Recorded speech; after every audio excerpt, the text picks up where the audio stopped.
live ku www.toughradio.net wonna wosanze bwe wesanze ng'embeera ekutuddemu ng'oyagala ekikukakkanya awo waka www.toughradio.net tuba tu streaming live 24/7 teweerabira ampuliriza olunaku lwakuna nga bwe twesuubiza era bwe twateesa tugenda kubeera ne James Proper JP olwaleero tugenda kuba tunyumya ebintu bya art tugenda kukwata ku kisaawe ekyo eky'amasanyu naye tukigenda ebuziba eri munda kale no tuula butuuzi omusajja yatudde dda of his busy schedule yatufiisirizaawo akadde tusobole okuba nga twogeramu kimu bibiri so tukwaniriza bro James Proper JP wooli ka network akalaga kakwegezaamu okwettira naye most of you are just realizing how good this guy is mukitegeera butegeezi nti kano kagayi kaakabi but gayi abadde bw'ati okumala ebbanga bamuyita Dr. Brain akayimba bakayita bikyagaanye ampuliriza one of ennyimba ezifulumya endowooza omwezi guno naye nga zetikiddewo ekitimba bw'otunuulira bwe katambula ddala mu ggwanga Uganda kakyetikiddewo very beautiful lyrics ate era nga koogera ku bantu bangi nnyo koogera nammwe ampuliriza nkimanyi koogera nammwe ku mitima gyammwe oli eri okawuliriza thank you guys for loving him y'omu ku bantu bembadde mpuliza ne ŋŋamba gayo n'abantu nga tebannamuwa matu ne fayino ekintu ekyo nakirowoozaako ne fayino ng'abantu tebannamuwa matu naye tuli wano ne James Proper ndowooza bino abimanyi bano bagayi bonna obamanyi you've followed them for a very long time bombi bamanyi naye bonna bali stubbornly creative very creative naye bonna ate era balina ekizibu kimu singa bakendeeza ne batoninga down ku kyokunywa ne kikendeera anti kata baba bati bagenda kubeera creative nga balina kubeera misconception yeeyo James singa bafuna abantu abasobola okubayambako ku bintu ebimu because they are creative minds my brother abantu abali creative yes it might look like a misconception naye Grace Nakimera bwe yakigezaako what happened to her I think he wasn't cut out for that. No ngamba bwe yakigeza like okay waliwo okubagamba nti you know anyway kyeyogedde kituufu kendeezaako bakendeeze sibakivaako bajja kufa bufi naye bakendeezeeko sometimes it's okunywa bakendeeze kyakunywa ku ekimuli ekyo kyama kingi bakendeezeeko ku kimuli kituufu naye n'ekirala kuba kati nze ekisinga okunneewunyisa sebo nakugambye ogende mu buliri ogenda kwe bakasaamika go to bed kakati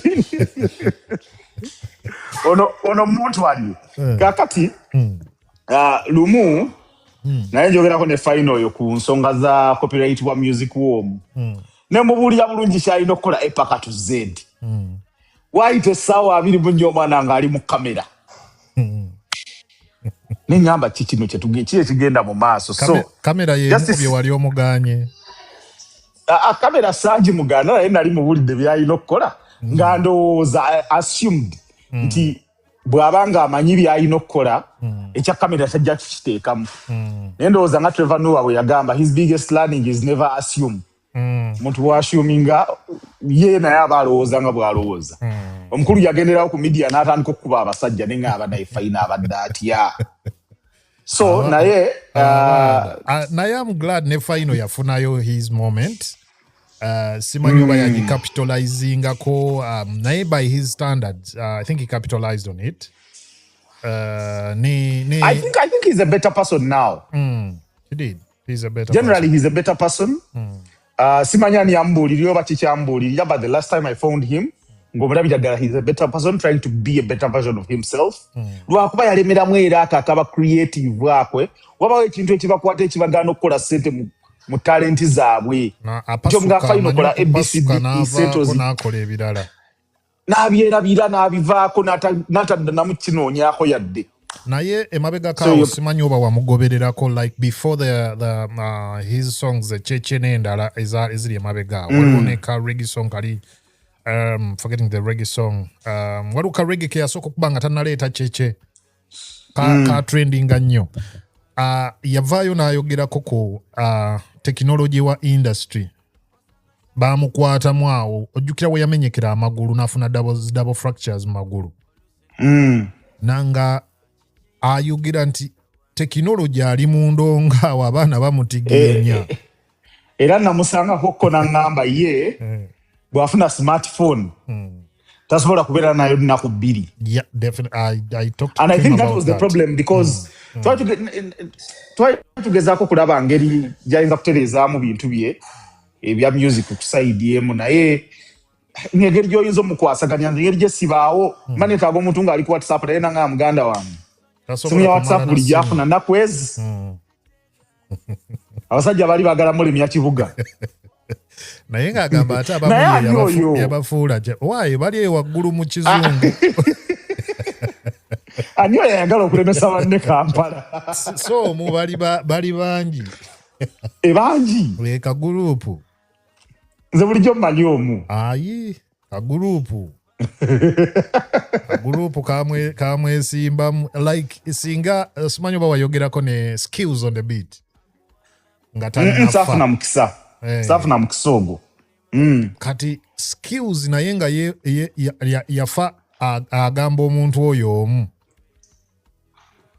era nga skills we yatambuliranga n'ava eri ewaabwe kawempe n'ajja ng'ajja ku bigere nno paka Makindi every single day ku bigere ng'awo n'atandise okuvaako mpola kati we yatabukira ddala ng'amala ennaku tazze talabise talidde takoze eki nga engoye tayoza nga atabukidde ddala naye nga waliwo ekifaananyi kimu nga bw'okimulagawo oti kusema katonda gabannanga omusajja oyo amalawo ng'omutwe yenna alina omusajja oyo abeerawa n'amera oluti abeera ku luguudo ki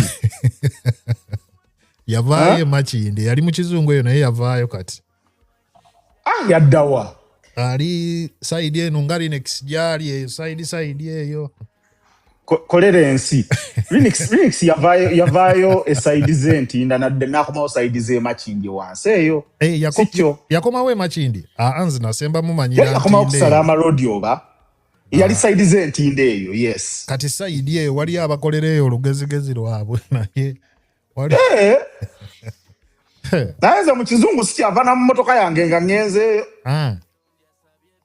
sikyava mu motoka tovangamu byonna tubyogerera ndi mu ddirisa muzeeyi muli muti eyo ate n'engalo toziwaayo bandabire kola kano bwoti bongako bubonki kyekiriwo obahobozi ng'omalayo towangayo engalo muganda wange naye lwaki mukola ebintu ebyo soka obuze ku bantu nga tetunagenda mbirala kituufu nkubuuzaako yonna gy'osinzidde okuwuliriza Tough Radio nze James Proper JP nine muganda wange ono dictator Maka dictator oyo nagenda Sweden nengezaako munoonya n'ambula olanga aleka yasengukawo alimba eyusenga nina ate gyendi eyo mwaso omanyi ebyo ne baŋŋamba awo yasengukawo obimanyi naye nga kiri kitya muganda wange tugatta obuwaya ensi etambula etya sayidi eyo tugitambuza tulaba nsi nti tulina we twasigalira ffe ng'Abafirika tetusobola ate kutambula ffenna kirindi kati alina kuba omwomu yasuumukamu yabuusa banne nkimanyi gw'olina okuba nga ombuuza ebibuuzo naye nina ekibuuzo we twasemba okubeera ffenna ku radio emyaka ndowooza kati giweze ng'emeka giweze 5 it's been a while okuva lwa varsity myaka simanyi giri emeka kati naye we wali luli nga twemanyi ne ku byolabye sayidi eyo irrespective oba mbimanyi oba sibimanyi kiki kyolowooza misconception gye wali osinga okuba nayo oba kiki osinza okuyiga mu time gy'omaze mu bantu abo kyenali misconception gye nali nnina esingira ddala nali mmanyi bagezi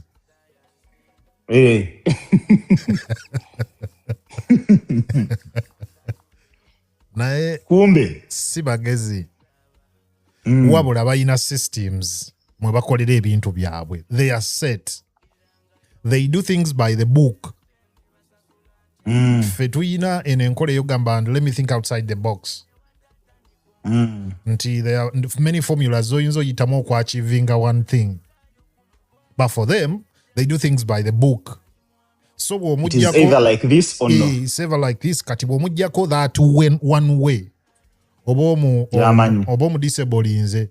Kati awo. When nabale nenga, these guys are not smart. Just bayina systems nti bateekateeka and they are principled. They stick to their guns. Waba kola kintu. Fe tutagala ne mukolako ku kino encha ne mukola ku kiri. Erulino mukola ku kiri ne mukola ku kiri. But for them, bwagamba nti it is music all day. Taleetako James Proper tayogera. Taleeta kirala. Tababuzaabuza. It is music all day. Neffe kati tugezaako nnyo accommodating a lot of things. So that was a misconception I had. I thought these guys were bagezi balowooza nnyo. Kumbe they are systems. Nti asobola okukola ebintu bingi. But systems make them efficient, I think. Yeah, of course. And they've stuck to those systems kubanga bo akutunulira nti because their systems are tried and tested over time.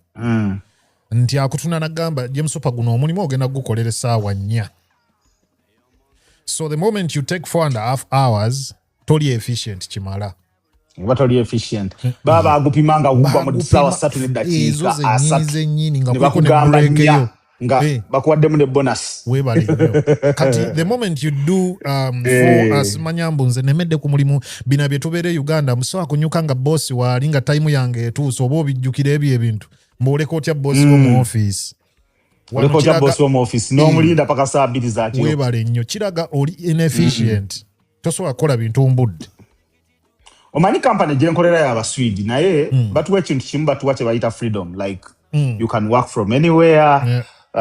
Kakati alina okukolera essaawa 6 omaliriza oyongere muno obudde because you can work from anywhere. Gw'omanya breaks zo wawe ziri gw'omanya ki kasita turning up for a meeting. As long as you turn up for the meeting, for the meetings, for as long as you deliver results n'ozibawa like you mu budde bweba report n'ogiwaayo mu budde. Mu kyoyogedde nina ekintu kyenfunyemu era bulijjo kyendowooza nti yes eriffe smartness is being able to do so many things ebintu nga 10. Kati ekyo kyekimu ku bizibu bye tusinza okusanga mu industry nti nze bwe mba nze manager wa dictator omuyimbi naye wakuba akayimba kali simanyi oba okayisaamu ku radio wano. Nakabakweka. Ohabakweka nyakamazumbuli. Kakati we manga nze manager wo nga tuli mu Uganda manjagala nenkwasaganya ebintu byonna kitegeera okuva ku brandinga okutuuka ku teeka mu ssente okutuuka ku kwata endorsement deals okwogera ne corporate companies okutuuka kubeera nga nze nokuterayo music nze DJ nze buli kimu. So then we get the concept of yes I'm efficient because I can do 5 people's work as a single man. Kakati ekibeerawo kiba nti productivity yaffe ekendeera mu industry.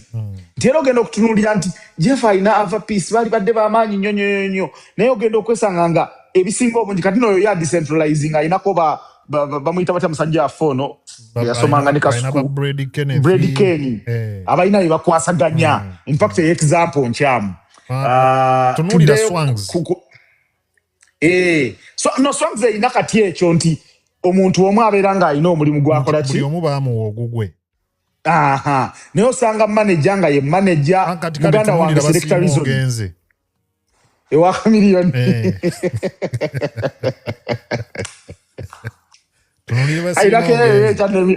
Hairako ekyannemi okutegeera Freddy Zinki aliwa basiima aliwa Freddy Zinki international. International manager. International bw'otagula tiketi ya Freddy Zinki kikubeerera kizibu okufuna technology. Okitegedde naye ku ground basiima yalina okukwasaganya buli kimu. Very good example nti singa wansi w'abasiima waliyo omwana nga ye akwasaganya underground eyo gye twayitanga Majestic na Kisimanyi music bw'atambula wansi ye mutima kati ennaku zino bannange dictator omusajja gwogamba omusajja gwoli mu kusetinga mukulu wange sagala omusetinga ennyo bwotyo kale gwe batuwe mwayirako yaabwe nze nkubuulidde anti sigimanyi ayirako yaabwe naye nkugamba singa basiima siyadduka ne kino nadduka ne kiri ng'alina ate ogenda okulaba minisita gundi alina ogenda okukola puroguramu ewa gundi alina okusetinga omuyimbi gy'anaaliira emmere alina okukola ki okiraba nti kati emirimu mingi gibeera ku mutwe gw'omuntu omu naaba nga takyali efficient yet singa emirimu egyo gibreakingwa down ate nga si byabakyali ngola bwe tuwebuuza kati nti ddala Mutima akola ki ddala Fred Zinki akola ki ddala Basiima akola ki ddala Stewart akola ki nga buli omu alina JDA under a structure of Leon Island Music Empire. Things would be more efficient. Yeah, true that. Ebintu yalibadde more efficient. So nze kyempikinga ku bazungu nti bakwata omuntu omu ne bamuwa omulimu gw'alirabyenga omutono naye baba bamuwadde obudde okugulowooleza abeere innovative mulimu ogwo so that part of the ecosystem buli part ya ecosystem ebeera efficient. True. So nze kyensinga okubayigako mu kyoyogedde naye yes abantu bwe ba specializing ennyo oluusi tebasobola kubeera innovative mu spaces endala. But bayina nnyo eno nkola nti they are not masters of many trades and they are not the jack of many trades. Jack of all trades. Of all trades and master of none. Jack of all trades and master of none. Master of none. Fe waffe gye tukolerako principle eyo. Naye bo they master one trick. Osobola muyita one trick pony naye nga that one trick he has perfected it. Nti ku ssaati atunga mapeesa. Epeesa nga ne bwolireta nga yeebase. Yayiga okutunga epeesa ku ssaati. Nga kyo kyokka kyakola mu factory. Okitegeera. Nti oli akola kitogi ku ssaati mu factory. Nga gwe mulimu gwokka gwakola kyokka ate nga bamusasula bulungi. Omanyi anyway lwendikola eyange lwendibannyonnyola ebyo. Genda mu maaso ssebo. Nti kyekyatuleese wano. Omanyi efficiency okumanya wazimba system eri efficient simanyi oba bwe kiri naawo naye no way the gap between a cleaner in terms of income gap wakati wa cleaner ne CEO si nene nnyo. Nti just for lack of a better example oyinza okwesanga cleaner ngafuna an equivalent of $3,000 a month, right? Ate ne weesanga nga CEO afuna about 6,000 or 7,000. I don't know their price ranges, but nene nnyo kyogamba tetuukayo. Kati nno nze mbadde mbawaddeeyo kuba mu Uganda. That's why bakugamba obwavu bwo gw'okutegeera nti oli mwavu okiwulirira mu njuuyo. Naye bwe mufuluma wabweru ku street tobuwulira obwavu. Oba osobola okufuna buli kiweetaaga. Because you can afford anything. Otambulira mu train y'emu omugagga like gwe bagamba nti the richest man in that country gy'atambuliddemu. Like mukozesa oluguudo lwerumu, you go to the same hospital, you get the same services, like same service. You don't feel that gap. Kati gap ogiwulirira waka nti bw'otunula bw'omala okugyako bills zo totemye kana akasigalawo. Osigazaawo mmeka z'osindika essite. Akasigala kati kwotegeera nti nkyali bubi nno kisitu nina okukola ennyo. Because bo bali ate bayinako n'eno enkola. Asigazaawo. Bayinako n'eno enkola nti omwana James Popanga oyina omwana kati mutabani w'oyo asooka n'alya ku zajjajja. Azisangawo. Zajjajja azisangawo. Kuba ate zaali ziragawa. Tewali bazibba. Weebale. Kati n'asooka alya ku zajjajja gwezizo ate naye n'omuterekera. Kati ababe nabo ne balinda basanga ezange. Ne basanga ate ezizo. Kati omwana agenda okutuuka nga tayinaako yadde pressure ffe waffe nti otuuka nga olukuze lunyuunyuuta ate oluto. Bano ate oluto No, one I'm telling you, ogamba omuzungu I'm sending money to my mom. Nagamba takola. Mama otakola, lwaki takola? Listen to this guy. You're sending money to your mom. Didn't she save? Tia saving a She's the one who's supposed to be giving you. Webali nnyo. Omwana atuuka ng'ayingira enju tugeze James Super jajja yagula apartments. Bwe yali akola n'agenda ng'agula bwa apartments. Nagayo ya mutabani wange. Sima ya muzukulu wange. Gundi gwagenda okuzaala Joel oba James Super gwagenda okuzaala. Apartment eyo omwana n'atuuka. Omwana ajjukira mu myaka 13 butandika okukola summer jobs. 13 ng'akaana kalina ka summer jobs. Buganda bugira tawero ku beach simanyi biki naye birimu dimwawo byobukola. Kati katandise ku 13 nako kabadde kajja kakola. Naye jjajja wako yagambye ya apartment yoyo omwana olizaala omwana yoyo. Kati bwe katuuka okuveewako okusenguka okuveewa ataata. Tekatandikira mu pressure ya rent kalina apartment yako. Ate mbuli yani government yebawa. Gungambye buli mwezi akasente wali akasikanji nnyo. Ni kajja kagenda kabazadde abali serious abamu bakatereka. Mwana n'akasanga ng'atuusa okukakozesa. Naye waliwo abakalya. Yeah. Nti omwana naye kati eyo comfort yeeyo. Yeah, mbadde nga nti omwana agenda otuuka mu myaka egyetongola nga agenda oyingira apartment ye nga jjajja amugamba ennyumba ngifanishinze. Jjukira bino ebirala osangamu fridge, washing machine, ogisangawo, simanya oven, microwave, okitegedde. Bibeeramu mu nju. Mu apartment furnished. Mu apartment buli apartment gy'ogenda opangisa ebyo those are given. Byo bibeeramu. Kati obisangamu. Kati kye bayita furnishing kye kino nti simanya ekitanda kyayagala mu IKEA, simanya TV gyayagala, simanya sofa gyayagala ne bamufanishingira enju ne bagimuwanga present. Naye gwe omanyi fe wanene ekituukawo. Otandikira kugula poloti. Nga tewalina kuba lituukayo ku poloti yo. Otandika waliwo ebikulinze nga bikulaba bingi. Ogula poloti naye nga n'okutuuka ogirambula. Olina okugulayo gambutisi osobole okubuuka mu kisiko okugituukako. Naye ekyo kye kitufuula ab'enjawulo. Nti ate bw'otunuulira ffe how we are raised nabo we tetufunyeemu. Ndowooza kitufudde men enough to think outside the box. I think so. Nikiteta we need efficient systems. Muvemu ebyo ebintu. Kati gwe ofunyeemu naye tunuulira bakyalibo be watandika nabo ku kyalo. Bameka abalina amagezi ago agasobola okutuuka w'otuuse. Tunuulira bakyalibo be watandika nabo media mu Uganda. Bameka abasasulwa. Kyekiri kyenda kitwala twogerako ekya gap. Presenter ku TV. Si amukubisaamu emirundi 3. Kituufu. Okitegeera? Kituufu. CEO akubisaamu presenter. Presenter abantu gwe balaba ne baleeta ssente. CEO amukubisaamu emirundi 3. Bulungi nnyo. Kati ddala we need systems that work, my friend. Yeah. But we are far away from making it happen. Tukyali wala nnyo n'okukituukiriza.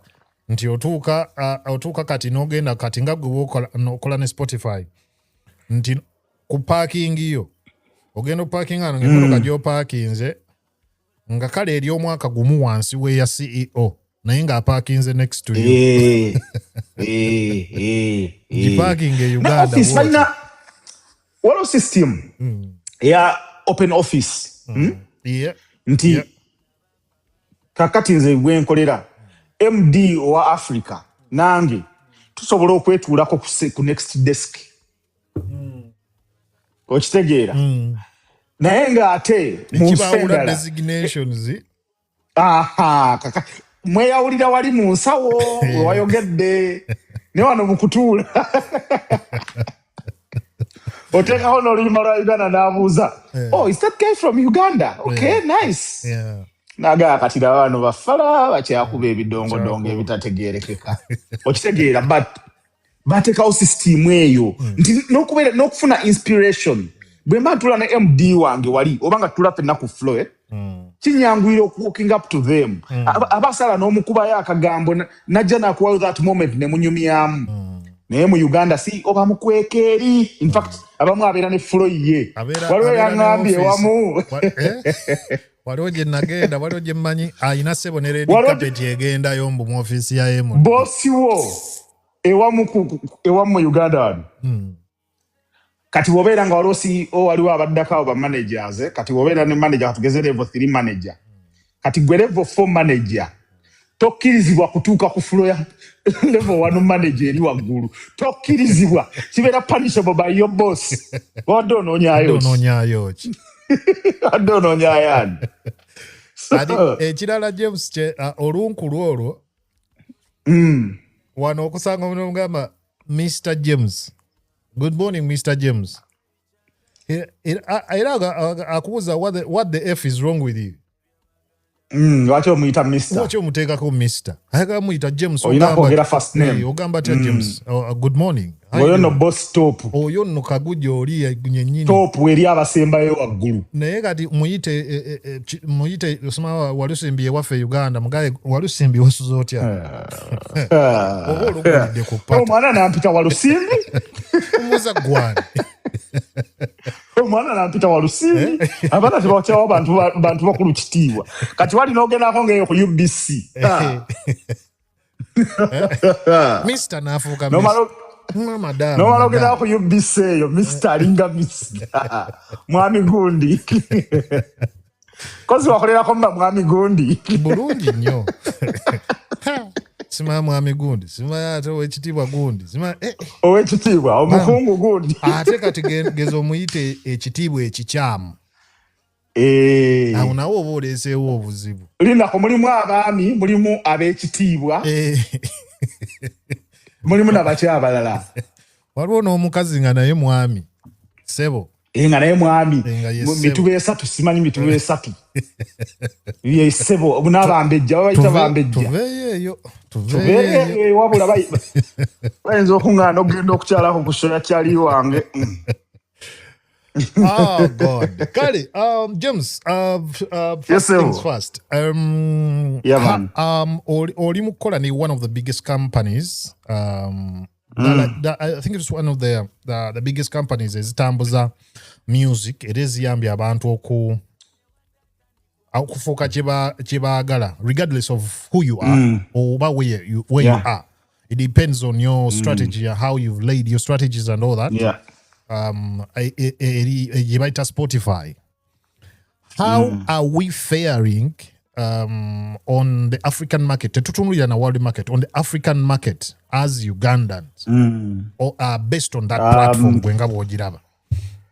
Ekituufu kiri nti ebintu ebimu nsobola okubyogera ebirala biri privileged era ngenda kubisigaza nnyo mu Luganda because ebimu biri privileged sisobola kubyogera however much nyinza okuba nnako idea naye nja kwogerako obyendaba ebiri already in the public byemulaba mu loud report biki n'ebintu ebirala so bw'otunuulira akatale ka Africa akatale kalimu emirundi ebiri akatale kalimu ennyimba n'abayimbi be tutwala ku katale okutundayo ku nsi yonna ne mu Uganda side y'abayimbi for the artists then wabeerawo akatale in terms of consumption abawuliriza gyebafayaringamu so Uganda teri bubi nnyo Uganda yemu ku nsi ndowooza jakozesa round figure top 10?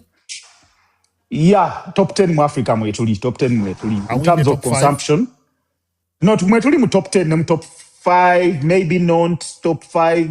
Okay. Yeah, maybe top 10. Top 10 mwetuli to give a wider range. But also Africa tujawulamu ebitundu bibiri. Waliwo Africa eyaffe eya about 45, 38, 40 countries. Gye bayita sub-Saharan Africa eya wansi. So nze eyo gye mmanyi. So eyo kati ate waliwo Africa endala gye bayita eya North Africa. North Africa bwe baba bagigatta mu businesses bagibala ne Middle East gye bayita MENA region, Middle East and North Africa. So that's a whole different playground. Yeah, it's a whole different demographic. Language is different, the culture is different. Kwegengeri gye bakolamu ebintu eri a bit different.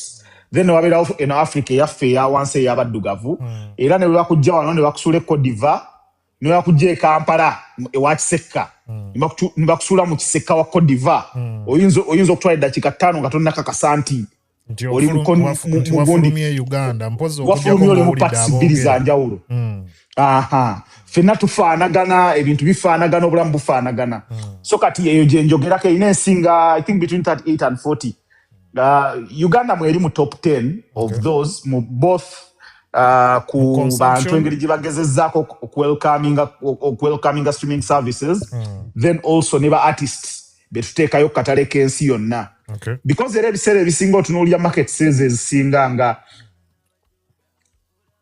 music ebiseera biri nga abayimbi baffe tebanatandika nnyo okukola music mungi twalinga tuimportinga more than we produced locally.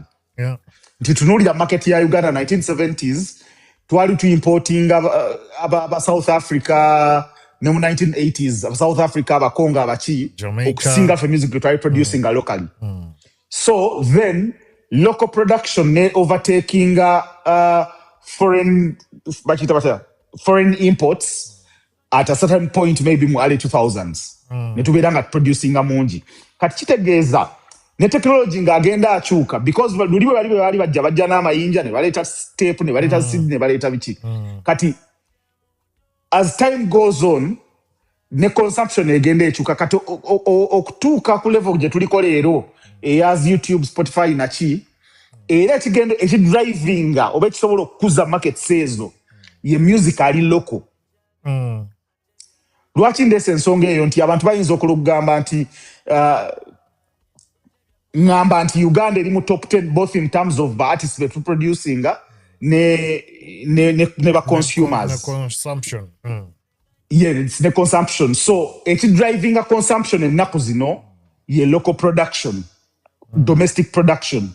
So people are consuming a bit more of local content than international content. Naye ekirala ekiriwo nti ojja kutunula maybe ku nnyimba nga 10 bw'ogenda ku charts olabinga music waba foreigner mungi so because we import a lot abali top cream middle income earners bebasinga okuwuliriza ebyo because bo bakyuka mangu bakozesa YouTube bakozesa Spotify bakozesa ki kati otunira top 100 ngeya Spotify ojja kwesanga mulimu ennyimba zaba Nigeria, ba Kenya, ba South Africa nyingi but on a whole lot botunuulira the entire base ogenda kulanga abantu bawuliriza music ali local. I think YouTube ekijja because yeli accessible to everyone musimu gyagula buli simu gyogula ebeera mu YouTube so ekyo kira olaba gye kiraga nti local consumption top 100 ya YouTube ogiraba ng'eriko ennyimba almost 80% nga z'aba Uganda. So Uganda is faring well. Ate Uganda ekula Uganda ina smartphones about million ndowooza kati zigenda mu 3 networks zigenda million 25 ba subscribers so kitegeeza nti almost majority of the Ugandans abali eligible age oba abali 18 years bafunye simu oba basinga bagenze ne ku smartphone because bino ebintu bya digital music okula ekirimi wano bwentunuulira right now bwentunuulira the official top 100 Uganda eya week eno eya Spotify ogirabanga Joshua Baraka yakyaliyo ne this time like let me give just the top 10. Joshua Baraka aliyo mu number 1 then ne tubairawo ne Thames najja mu number 2 Apis ne Kabu Miracles ne bajja mu number 3 Toma wa Virota Nenesi bali mu number 4 then nakupenda Davido Shitude Scott Mafuma eyo no gyoliko ya gundi eno ya eyo gyoliko ya user jendiko ayo kati ya muntu ye yagikola no eno nga reflecting eno ndaika jendiko ndala so kompereze link eyo jojo guddewo tulabe ku WhatsApp okay naye ngera gundi eyo njirabye tuwe ekifaananyi ekituufu bano genda be yakiyaga Edward kati kiyaga Edward Raymond lwaki mukola ebintu ebyo kyokka eyiye gyeraga Kakati waliwo ya back end walina okubaawo eri official. But please provide us with that official. Kandabe naye tugira tugenda mu maaso nja gikufunira. Omanyi engeri gye sikola ku Uganda olumu binsumbuwa okubeera ki okufollowinga ya. Okay. So obadde okyagamba nti bw'otunuulira the consumption vis-a-vis how much we export and how we export it, olaba nga we are not tetufaringa bubi. Tetufaringa bubi katale ka Africa. Naye ndowooza our biggest gap is how much we export. Ndowooza wewasinga okubeera ekituli ekinene. How much we export wewasinga okubeera ekituli ekinene. So I think that is where the problem is. Naye nga mu local consumption tukola bulungi bannayuganda bawuliza music wa Uganda. Of course bano bawanabi bafiiringa nga music wa Uganda oluusi atabasavinga bulungi. Naye ngo ne whole lot ndowooza the industry is growing. Ogenda era n'otunuulira nti when it comes to consumption, last year video yasinga ku YouTube yalina 10 million streams. Already Toman Nesim ya beating that 10 million streams ng'ekyabula emyezi ena. So kitegeeza nti ayinza n'okutuuka milioni nga 13 oba 15, which is abeera akuze by almost 50% in terms of oli yasinga last year. So the growth is there. I think abantu just beetaga tools na kumanya nti ebintu bino actually basobola obikozesa. Okay.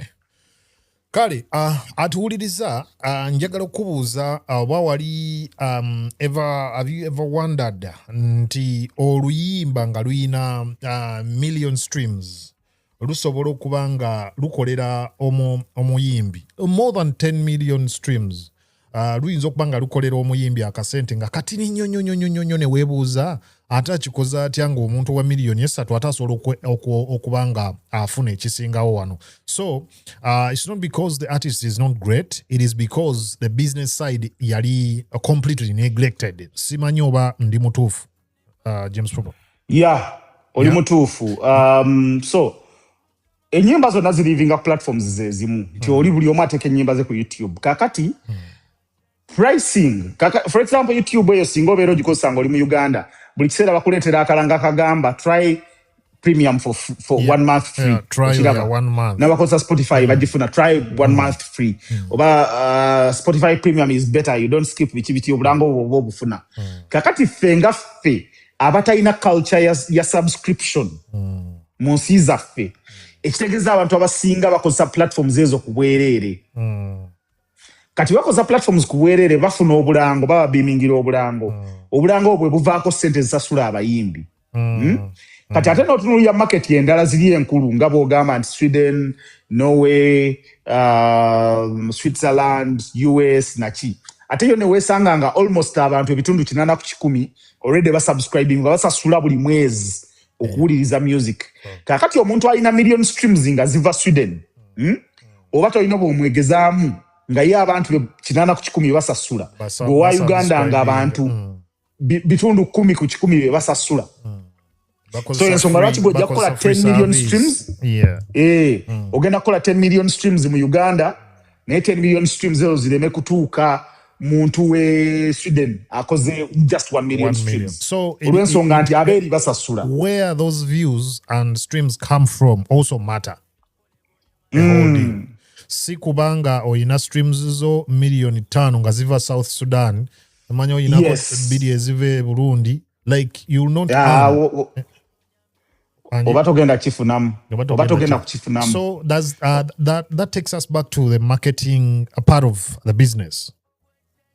Nti bwenta oluyimba wajendu marketing nacho kimataringa like I shouldn't market it in Africa, I shouldn't let it be marketed by the publisher. Sagala alu singedupika nnyo mu Africa wa Uganda. Mu Africa. Omanyi that's a very tricky one. Why? Because ngatona kugamba nti oyagala kupika luyimba mu Africa ogenda kulupikawa era lululika lutya lusobola kujja mu channels ki ogenda kuluyisaawo okulutuusa mu bantu abo bogamba nti siba Africa. Because there are a few options eziriwo abantu zebayitako oku marketing ennyimba leero. I think the biggest platform ya marketing ennyimba leero TikTok. twakiraba nti I think at the invention of TikTok, I want to think that abantu nga Eddie Kenzo ne virality y'ennyimba zaabwe ne abantu nga Gangnam Style bayongera okuproving approach ya TikTok nti yali ntuufu.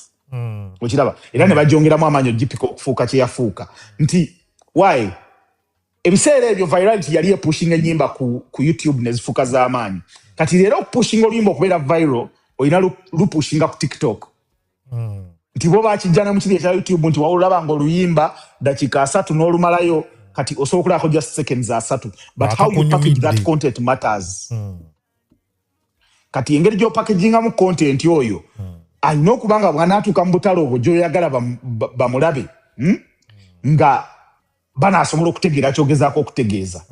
Abantu abakola content ali silent batambula amawanga mangi nti like people don't really need to understand yogera Luganda okutegeera content wo. So era bw'okozesa abantu bwe challenges kitegeeza challenges ezo zisobola okutambula speed ya amaanyi oluyimba ne lufuuka viral okusinga omuntu agenda okukozesa traditional media. So kyembadde nzijako kiri nti how you're going to package your content ne marketing yo kitandikira ddala ku luyimba lwo nga lwo lufaanana lutya era ogenda kuluyisaawo okutuukamu abantu b'oyagala lutuukeko.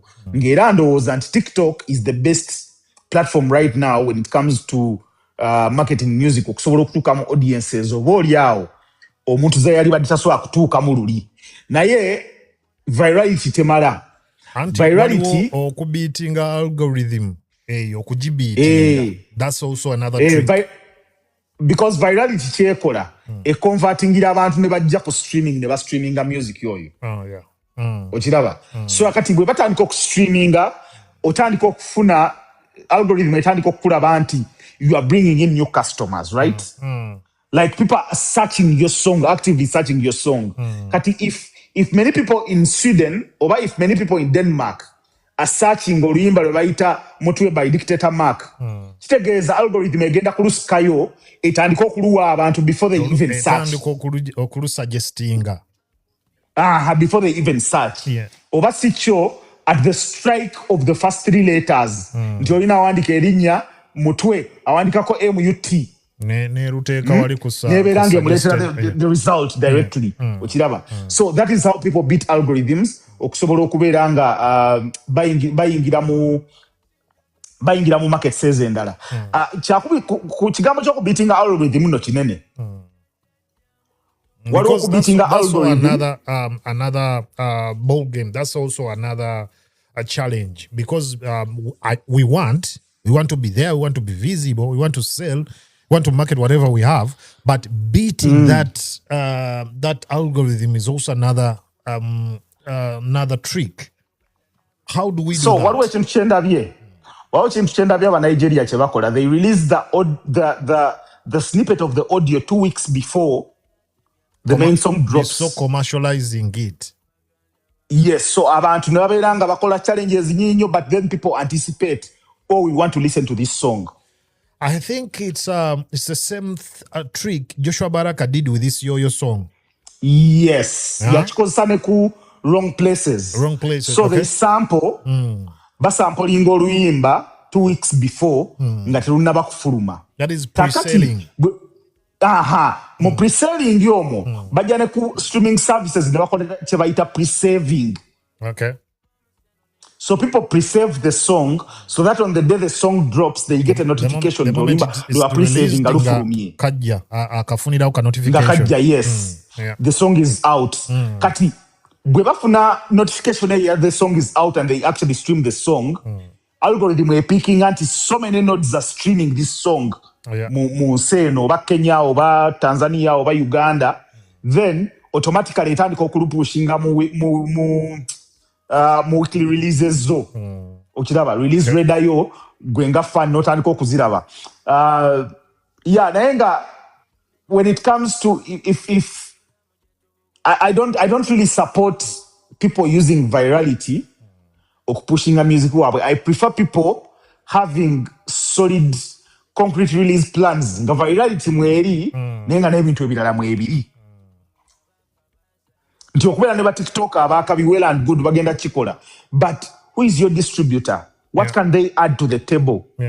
gwogenda kufuna ba TikToker yasobola okufunira playlists ennungi asobola okupitchinga obulungi asobola okupitchinga music wo bulungi nti gwogenda kufuna ba TikTok oluyimba lufuuke viral n'oluyimba lumala okufuuka viral virality yalwo waliwo agenda oluteeka mu maaso g'abantu abakola firimu mu Hollywood abagambe oh my god there is a banger from Uganda and all the publishing the last time we talked twali tulina omuyimbi gwe twagala okukubira okajjukira ndo those are the last time we talked and you gave me a guy nemuta oluyimba enkeera muli bazibu basajja webale nnyo kati twogera mwakola ka fayino kennyini nodda sooka owulire twogera njogedde n'omusajja we've laid a plan we've created an account for this guy we've done everything we've kwegamba yagipasinga gundi yange n'agisanctioninga mangu nnyo neeyita nawo mangu because nakolanga naye gwali okitegedde akutegeera amanyi kyolese masavu amanyi kyendeese masavu amanyi omuntu gwe tukola naye then the next day this guy is releasing a song I'm telling him so compare artwork so compare gundi mpeyo wiki emu bapitching lwagenze dda ku YouTube ng'oluyimba yalutaddeyo neŋŋamba nve ku bayimbi lwagenze dda ku distrokidi lwagenze dda ku YouTube okitegeera ku bayimbi be Uganda kakati eyo system nti oyo omusajja oluyimba lwali lulungi nga lusobola n'okutuuka mu spaces ziringa bolaba nti Africa Cup of Nations World Cup okitegeera if packaged well naye kati eyo rushing eyo kakati oluyimba lusobola okubeera viral ne lukuba bulungi kati abantu ebiseera ebisinga bagenda okukozesa music ewantu ewalala wonna ewava sente ezaddala nti kuluteeka mu firimu nti kuluteeka mu kalango nti ki batandika okugoberera the paperwork trail of that song and that is where most Ugandans are left out. They start tracing it back. Ati laba yolupushinga ne lukuba nga luyimba kyolukuba ku ssaawa eno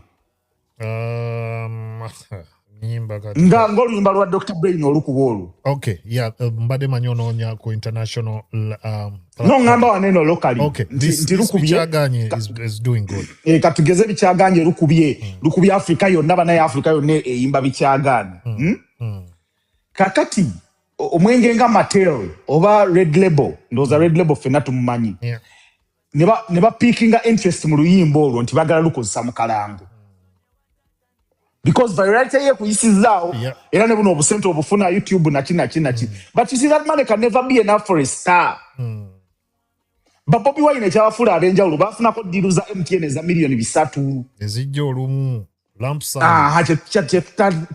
takyalaba kati so batandika okunoonya akaba Mattel bagala kozesa luyimba lw'omu kalango kaabwe kasita batandika okugoberera paper trail ekisooka ne barealizing nti oluyimba olwo ku platforms ziri lwatuukayo na do it yourself that is already a red flag omuntu ono aleka tali organized tali part of the global ecosystem okiraba akyadistributingira ebyo by'abannayuganda ab'omukyalo bye bakozesa kakati system y'ensi ekolera ku oligopoly unfortunately nti kampuni ezifulumya emmotoka zetumanyi kati fenga mu Uganda waneeno ziyinza okuba teziwera 6 kati ne kampani ezidukanya music ebyaddala zeemanyi ziringa 3 zeemanyi if you're not part of that paperwork waafuuka muzibu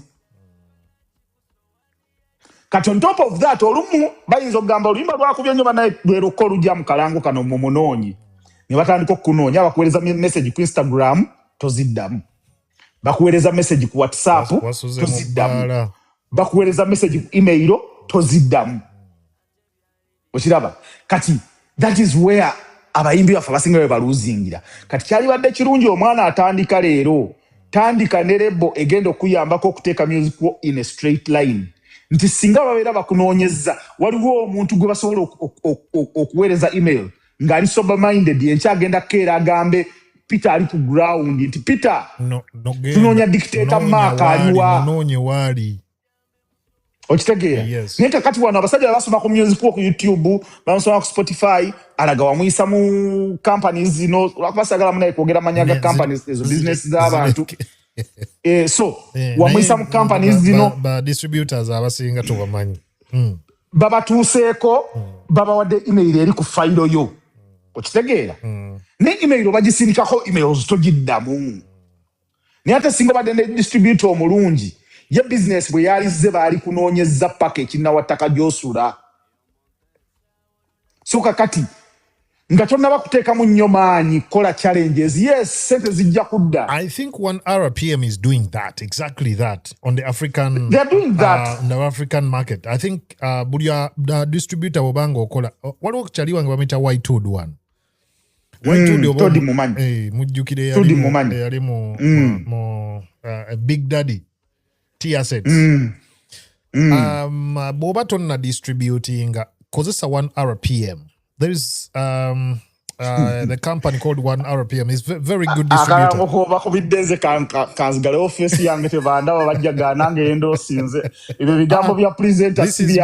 This is me doing that. This is me saying that. I've seen them do things on the African market, and I think they are really aggressive. They still have young, and they care about East Africa. They have young blood that is really aggressive, and they know their game. So, tudi nonyaka at least atenange kwa 1 RPM. And let me tell you something. Let me tell you something. So, a company nyini joyogeddeko lwaki nange ndowooza nti yes kyali baddenga okuba kubira kalango naye company ezisinga tezifaayo ku Uganda. Lwaki nti Uganda omanyi bw'oba wakugulawo company ennene katugeze Spotify twagala gireeta mu Uganda. Waliwo motivation gye tulina okuzimbira abakulu abali ali waggulu abatuula Sweden okubalaga lwaki tulina okuzimba mu Uganda. Kakati industry ya Uganda eri very vibrant nga gundi bwe yagyogerako BN naye eri vibrant mu Uganda, not outside. There is not that on the internet. Alaga bivulu bikola sente mmeka tewali information yonna. So kakati Munnakenya asobola okumanyako ekiri e Uganda because neighbor. Naye kati bwe mba ngenda kupitchingira muntu ali Sweden oba ali New York, that information tasobola kugitegeera unless ngeri crystal clear on reports. Ntia mu report bweti eraga Ugandan industry yakola billion wezi. Kakati companies ezisinga tezina interest, tezina bwagazi mu kaseera kano kugulawo mu Uganda. Olw'ensonga nti abantu abakozesa services zino, abantu abakozesa music wa Uganda abeere ali exported, abantu abawuliriza music nga bamu streaminga, numbers zikyali ntono. Outside of, like the people streaming Ugandan music outside of Uganda? In Uganda and outside Uganda. Yeah, okay. And outside Uganda. Mu Uganda mwe bali naye bakyamu downloadinga. Abantu bajayimba ne baziteeka ku simu ne bazitereko. Pirates akyali waggulu. Okiraba. Kati nova kwekyo ekyo mu Uganda. Nodda ebweru wa Uganda era still kyalina ekizibu kyekimu. Ezigendayo zikyali ntono. So kakati 1 RPM Bambi batuwa n'omuntu mu Uganda abeerewo ayambeko abayimbi ba Uganda. So akati ndowooza engeri gye bali nti bafaayo bwe bati. Realize this this guy is on the ground. He is on the ground. They are not even utilizing him. Bagezaako ndabanga gundi yaabwe roster yaabwe egenze ekula mu Uganda. Bagenza sayininga abantu era abayambako. I think they're trying their best. Abasinga, because when you sign up with them, I think one of their artists is Virota. And if you see how they've pushed Virota okuva wali, weba musanga paka kati Virota wali. Because Virota is doing so good kukatale kensi yonna. It's doing so good. Kati then the kind of music, bakuwa the direction they want, you should take. Exactly. Best on market kuyigiriza. Kati kusaawa eno Virota nga akyali n'abo nga bagezaako muyigiriza. Aligenda okugraduating ogenda kubaddako nga alina idea of what he has to do. Aligenda okufuna that viral song. Nga amanyi the codes that are needed, amanyi the kind of information that is needed on your release, amanyi how often you should check your email address, kwegamba nga amanyi everything that has to be done okumakinga sure nti asobola okunoga buli fruit eri waggulu eyo when you make it big. Unfortunately, in Uganda, you become comfortable very, very quickly. Nti artist bw'aba akola $5,000,000 a week. abeera mugagga nnyo abeera bulungi okiraba but then million ezo 65 I can tell you bwobanga okola million 5 week wabeerawo million endala nga 15 zobeera olese ku mmeeza just because you're disorganized okiraba so we get that comfort nti million 5 zimmala I'm happy toyina kyongamba mbalaba abavubuka nga bayisa amaaso mu bantu abakulu era onakwata na ku million 3 oyisa mu basajja abakulu amaaso gwe sindisobola okuyita buli muntu mu ngalo kikyoyogerako muto njagala kuwummuzaamu naye nga sina kuwummuzaamu njagala bwe tukomawo tutandikire wano am artist Zigimani ndi muna Uganda. I've gone to studio ngenze wanne sim. I've recorded a song. Okuva ku recording session yeye soka. Paka ku release. Okureleasing okutoa oluyimba. Bintu ki bye tuneglecting ate bye twandikoze mu ssaawa eyo because bagambe ewulira muliro gusooka. From when nyingirira studio paka wenfulumo entamwe ewulira muliro gusooka naye ate bagamba olwo olukadde lwe lusinga okumanya obusonda kati simanyi ku bibiri oba tubigatta wamu olugero lusigaza olwo entamwe ewulira ogusooka naye ate olweyo ne lumanya. So njagala otuzimbira awo nti coming from the studio kati what are the do's being following is there a blueprint okugobererwa before from I release my song we tugenda okubanga tulina James Popper JP ku Tough Radio mpuliriza. This is Dictator Mark webale nnyo webalire ddala kamba wumuzemu katini tukomawo twogere akayimba bakayita Take Me bamuyita Zilas ngaline Raj Daniels. This duo yali ezze naye simanyi kikyatuukawo kasita byatuukamu ebintu by'okubanga namunswa alya ku nswaze awo weewava obuzibu naye they were doing very good music. Zilas, Raj Daniels, Raj mulaba akyayina obuyimba akya-releasing music omupya. If you can follow those guys bafu banoonyeeko noonya ku bayimbi abayimba endongo emalayo akayimba bakata Take Me. Musajja bamuyita Brand Beats ali ku mapeesa yaganyiga ku dakiika 29 zokka esagala kusaawa 6 ogw'okumakya g'olunaku olwaleero. Dictator Mark ampuliriza eno gy'oliko Tough Radio, music all day. Webale nnyo webalire ddala bw'obanga gwe mulundi gw'osoose okuba ng'ogiraba sooka okugiweka follow button ako okanyige osobola okuba ng'otufollowinga wabula ate bw'obanga oyina omuyimbi wo ng'oyina omanyi muli ba kibumba kya gundi sima mutima gwa gundi sima kataago ka gundi bw'obanga oli kataago ka muntu omuyimbi w'oyo muweereze bino ebintu babyetaaga babeereyo bali mu kwana bakazi simanya kukwanoonya ba sugar mami ebintu bye beetaaga biri wano so we giving them this information ku bwereere because James ono investinze time mu kunoonya ebintu bwe birina okuba nga bikolebwa systematically and ate takotogedde bannayuganda ajja n'abibawa bulungi nnyo nga bwe muyina okuba nga mubifuna so sooka ofune kibumba sima ogwo gw'oli kibumba kya gundi oyo mugambe ssebo teekako wano waliwo ebiriwo waliwo ebigenda mu maaso babyetaaga bino ku bwereere. www.toughradio.net streaming live webale nnyo webalire ddala njagala okwanirizaako Uncle Profit webale nnyo okufollowinga n'emikwano gyaffe bwe n'abafollowinze olunaku olwaleero. Thank you so much. Nze Dictator Mark. Kale James bubu amujjukira bubu yaliwa bubu owa Germany webale nnyo kati omutegedde saagala nnyo kwasa byama oyo mbulandi wange era yaludde okumpa ku ssente takyatona ennaku zino oba yaba atya bubu nkolaako baby girl nkolaako mwana bulenda naye omusajja amuyakubi naye kamuleke bubu kamuleke tano waye kamuleke bubu nkutumiddeko baby girl wagiranga nonjo kyayo ko naye tokyanjo kyayo kiki naye nze I suspect bubu oyo yali emabega w'omuyimbi wa Kasaala bogenda e Germany. I'm suspecting because even before yali gundi wagwana another one. Indako. Kakati gundi owakasalaba yagusookamu. Owakasalaba yajjajjamu awo nga oli mchaja afe yaguddamu agiramu awo naye nga era byakiyaye naye nga ng'oli bamuyiye vivi muyamute kuba bagamba mbu bava wamu jukira naye we side eyo bagamba wa side eweeyo ani bubu bubu wa side ayo naye naye musajja wange yagamba naye tebamunyigira mu ttooke naye n'asalawo n'agirinnya paka mu butiti mulaba asomesa bantu AI afuna amagulu meeru asomesa abantu crypto musajja mu mutete naye bubu oli w'amaanyi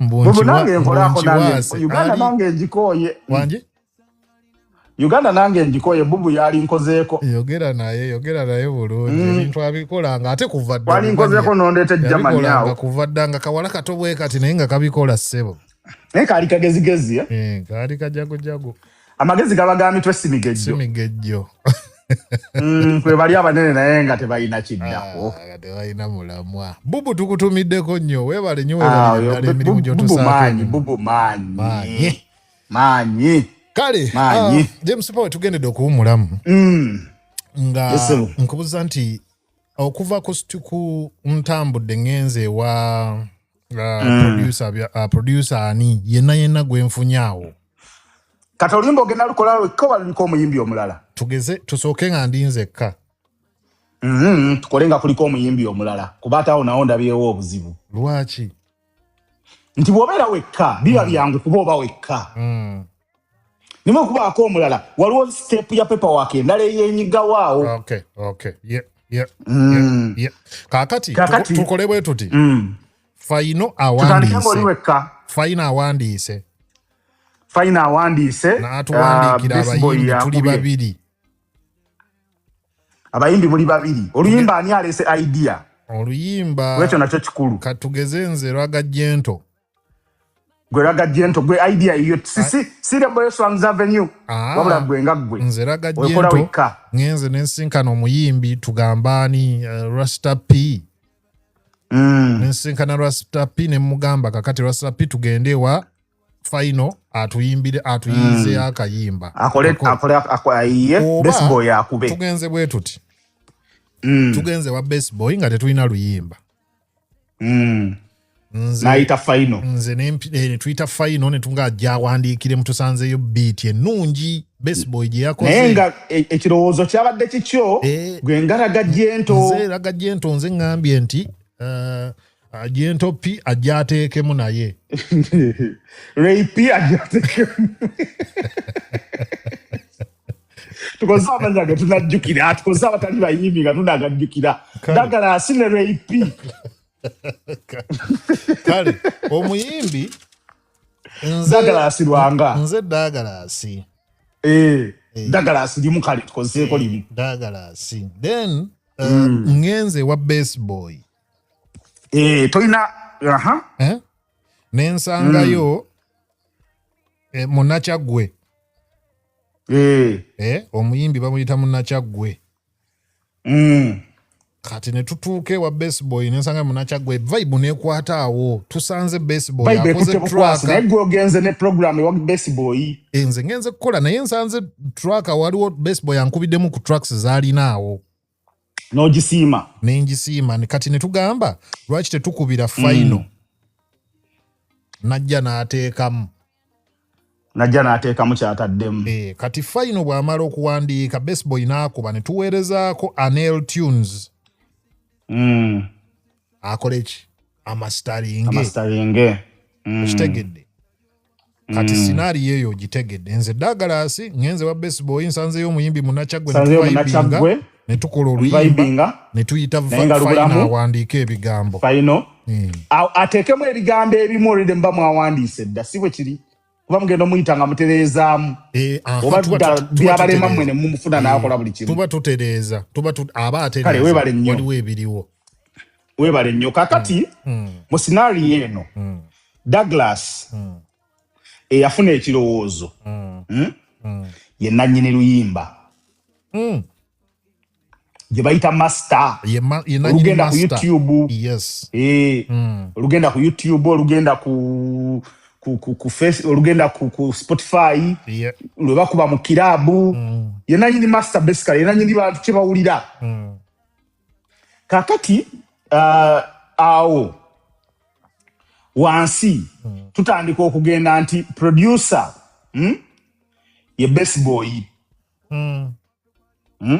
ye nanyini ngoma kati oluyimba tulina olukutula ate tugenda mu split sheet bwe tukigatta ffenna kye tuwuliriza abantu kye bawuliriza ekyo kya best boy ye yalesa idea era oluyimba ne tulukuba ne luggwa n'alutwala ku radio n'aluteekamu ssente n'akola video n'agisasula bwe yaba yeetaaga okuyambako tuyinza okuteesa nti ku video tugenda muyambako ekitegeeza ku ssente zinaava ku master nja kulyako ebitundu 2 ku 10 nze kale nga kyaliwe munnakyaggwa amuyambyeko okusasulira video eyo tinaya n'alyako 2 ku 10 kati eyo yaabwe naye tukitwale nti Douglas alina ssente zigenda okumaketinga n'okukola video so oluyimba luonga lw'okudistributi nga bibye kati omuyimbi tugambe nti all right reserved by Douglas is the distribution kati ye yakwata n'akuwaako ku rights ze n'akugabirako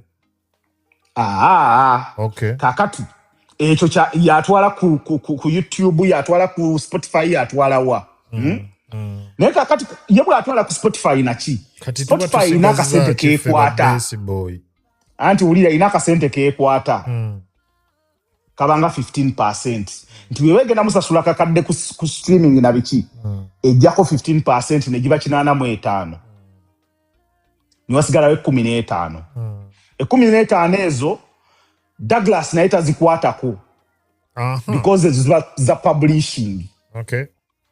kakati eze 15 tuzitema tutya kyembeeka tudda mu studio oluyimba tuddamu okulutematema kati awo tuzzeeyo netugamba ye Douglas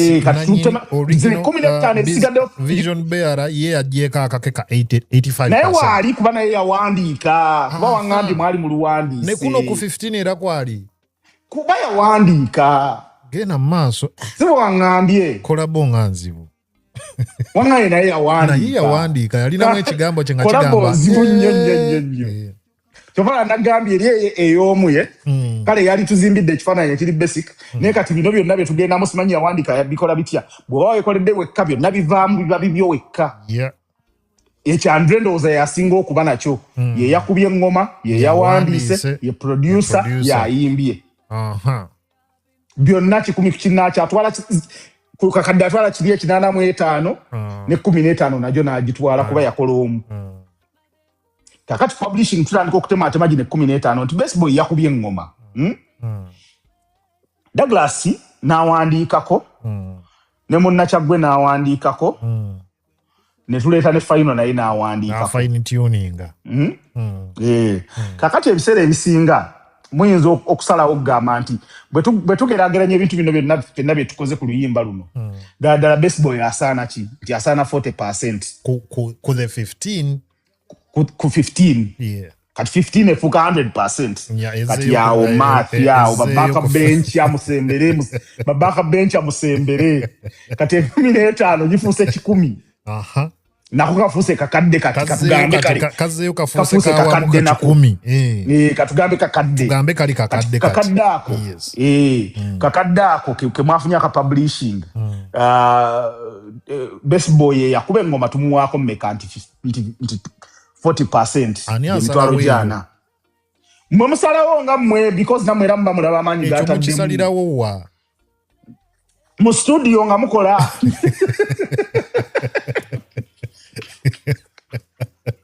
mukanya mulina okukanya ku lunaku olusembayo collaboration nzibu abantu bazikola just kusanyuka musanyusa wano tewali bantu balina split sheet bawera 20 tebawera agakatonda teziwera mu industry nti n'ekirowoozo oba ogimanyi naye otyo kireeta mu bantu vision bearer yasoose n'akwakkulako ekinaana ki ye yasasudde ebibye yasasula era ne bano yabasasula kye bayita studio time yasasula best boy akakadde ke studio time ye munnakyaggwe yazze ku project naye yetasasula because azerwa vibe ya artist supporting artist munne oba si kyo asobola okuba nga munnakyaggwe w'amaanyi kale munnakyaggwe tusobola omujja oluteekawo shiba nti Douglas ne Shiba Shiba already wamanyi nnyo top artists okujja kukola boya agenda kusabayo kasente katoyo naye wamusasula studio time ye assuming ne Shiba namusasula wamusasula studio time ye naye ate ayina ebigambo nabyo yateeka ku luyimba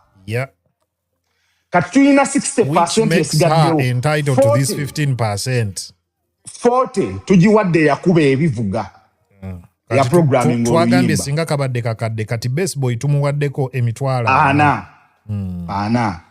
kati tulina emitwalo 6 gye tulina okutematema wakati w'abantu basatu Douglas Shiba munnakyagwe twamujja omunnakyagwe tayinza kuyimba luyimba tayinza na kuwandiika luyimba tulina ne final kati tusobola okugamba nti eno 60% tugigabane emirundi 3 buli omu afune 2020 ku publishing kyenkanyi nti fenna twakoze ize buli omu afune 2020 jukira ye Douglas nanyi project tatera nakayanirayo nyeeno kuba yakwakinana 80%. Yes, I know already kinene so enaba yagalayo percentage nti 20 oba 15 oba 30 depending ku project engeri gyefaananamu n'abagikozeeko kakati mukola olupapula nga luliko ku lunaku bwe luti twali mu studio egindi ku ssaawa bweziti ne tukkaanya nti oluyimba luno lwe tukoze Best Boy ya contributing 40% publishing Douglas ya contributing 20%. Shiba ya contributing 20%. Ne final na ya contributing 20%. Kakati Douglas aina rights ekozo oluyimba luno ku streaming services ku YouTube ne ku TikTok ya luteekayo na yes ne kusigala kaka sente akatona ka 15% yakavaako ku streaming services kati filimu ekyukira wano omusajja ajja ava Hollywood ayise munze waliwo yayita munze ku kirape ekimu ne kinziba kakati omusajja ajja avudde South Africa nkubidda ngambye twagala ennyimba ezikuba e Uganda waliwo filimu gye baagala okuteekamu ennyimba ezo kakati bwe aba n'ateeka oluyimba mu filimu bajja wa Douglas vision bearer because yalina master kati vision bearer ayina okuba wa split sheet basobola okuteeka oluyimba olwo mu filimu because filimu eva ku publishing teva ku master okiraba actually no usually ekola 50% master 50% to publishing. Okay. Yes nti era Douglas bwe wabanga waliwo milioni 10 nga zibatadde ku filimu eno zibagenda okusasula oluyimba olwo Douglas afunako milioni 5 eza master nga vision bearer kati milioni zino 5 gye tugamba nti kati efuuseemu eza publishing nazo ne muzigabana 40 ya Best Boy 20 ya Douglas 20 ya Shiba 20 ya final kati Douglas amaliriza afunye 5 ziri n'agatako ne ka 20 kano oba kavuddemu nga ngemu kitundu obe mu kitundu ameka ezibe ezize kati ne bano nabo buli omu n'afuna ezize njagala okubuuliza njagala kuzaayo kemabegali tumaze okuwandiika olupapula tukyali mu studio assuming we had that time we were that sober to write down temumaze kusaawa eyo nga wala gyabali ku mitu assuming kakati this spreadsheet oba olupapula olwo lwe tumaze okusayininga nti tukubudde bwe buti mu studio bweti tukanyiza nze ne gundi nendete kirowoozo ono nakola batene kati olupapula olwo tulukwasaani kati olupapula olwo mulukolamu kopi buli omu n'aba ne kopi ye kati kopi yo gwe nga Best Boy olina okuba nga olina publisher gw'okola naye nze Douglas vision bearer kati nze tusooke ku nze kati buli omu ku mmwe alina okuba ne publishing house gy'akola naye kati Douglas because ye nanyini master already ebiseera ebisinga alina distribution company gy'akola nayo distribution companies zibeera ne publishing arm wansi waazo so yojja kwesanga Douglas ali already covered because contract ye ne 1 RPM eyinza okuba erimu distribution ne publishing kakati waliwo Shiba nti naye akola ne company X kati naye because ya contributing nga company X ye mukolera publishing nga ye because she's a songwriter Yeah. As one of her jobs. Buli luyimba lwawandiiseko nga songwriter alina okukwata kopi ya split sheet n'agitwalira publisher we n'afiling oluyimba olwo n'asobola okulunoonya yonna gye luli n'asobola okuginoonya yonna gye luli kiyambirawa kati ne final naye alina okukola ekintu kyekimu kiyambirawa. Njagala tugeraageranya oluyimba nga Gangnam Style ffenna tulumanyi. Kati Gangnam Style yalukola twali tetumanya ayinza okuba yali upcoming nga liri puzzle.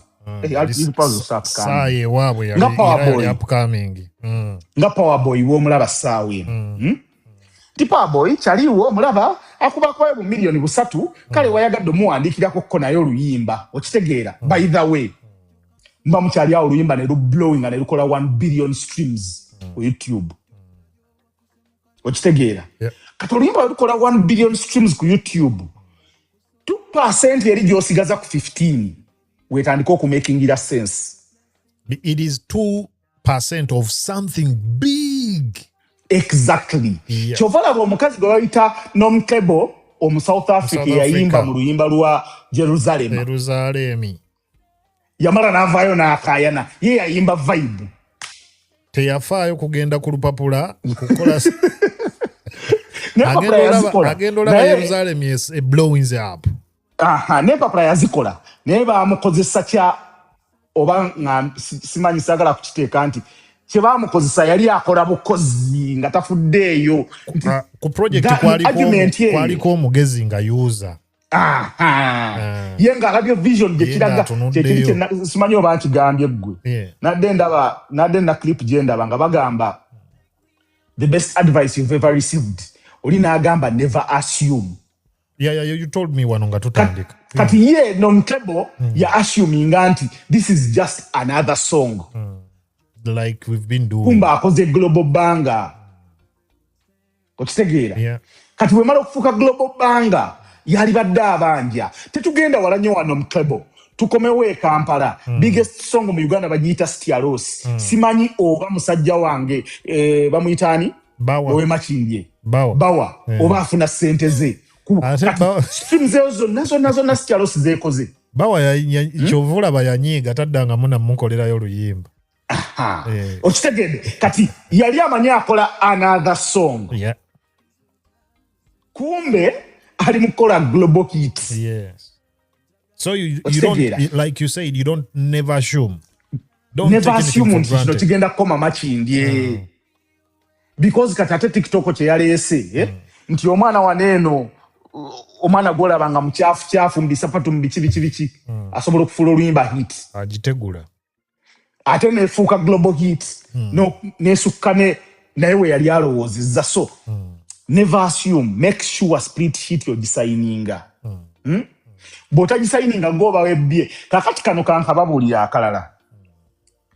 Mujja kugamba nti balina oba-protectinga naye bw'ofuluma studio nga tosayinize split sheet omugagga Douglas yafuuka 100% owa buli kimu. Ye acclaiminga everything acclaiming nti I did everything in this song. Gwe tewabanja. Tewamujjukiza nti balina bye basayininga. Bagamba he who alleges must prove beyond reasonable doubt. Tewamujjukiza nti ye yali atamidde tewamujjukiza nti balina bye basayininga. Okitegedde? Yes. Kakati awo wasinga okuba obuzibu kyova olaba nina waliwo omuvubuka omudijje musobola omutegeera erinnya abasobola okureadinga in between the lines. Yakola oluyimba ne Storm nga tuva mu COVID yawe. Stoyo yali mu label at that time. Yali part of a label, one of the labels eziri mu Uganda. Oluyimba ne lukuba super hit. Naye natunula ku one page ya label gye yamusayiningisa. Ngagamba ye tabanja. Because he assumed it's just another song. But ngamazo kuba platinum hit. Nga oluyimba lukubye so and so featuring DJ Gundi. Gendo zinoonyekeza afuluma mu COVID. Aira one page. Mugamba tabanja musambwa. Gwe batwaloga bamubanja. That's Chewagambi Jiri never show. Never assume tekigenda kukola. buli lwoyingira studio nti yegwe Dr. Brain tumwagala nnyo nkulabya awo engeri omutima gw'omutaddeko ng'olaga omwagaliza. Naye kati tusooke tutunuulire Dr. Brain ye songwriter gwe tulina mu Uganda kati. Si bwe kiri? Dr. Brain wabaye songwriter gwe tulina mu Uganda. Bw'ogerageranya kati katugeze because average songs kakati ez'abayimbi abo ab'amaanyi abo abali mu level z'abavinka abayiraija kitaka abashiba abaani z'average nga million 5. Olowooza omwaka aba n'ennyimba mmeka? Tugambe nyimba nga 5. Nyimba nga 5 buli lumu lulina million 5 ze million 2. But that is just 1 year. Million 25. Million 25 zivaako dollar on average bilinya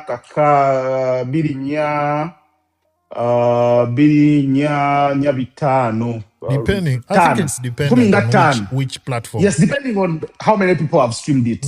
They just, I'm giving you a plain figure anti. Zivaako dollar 10,000. A million 5. No, million 5 nyimba 5. Ze million 25. Zivaako dollar 15,000. Okay.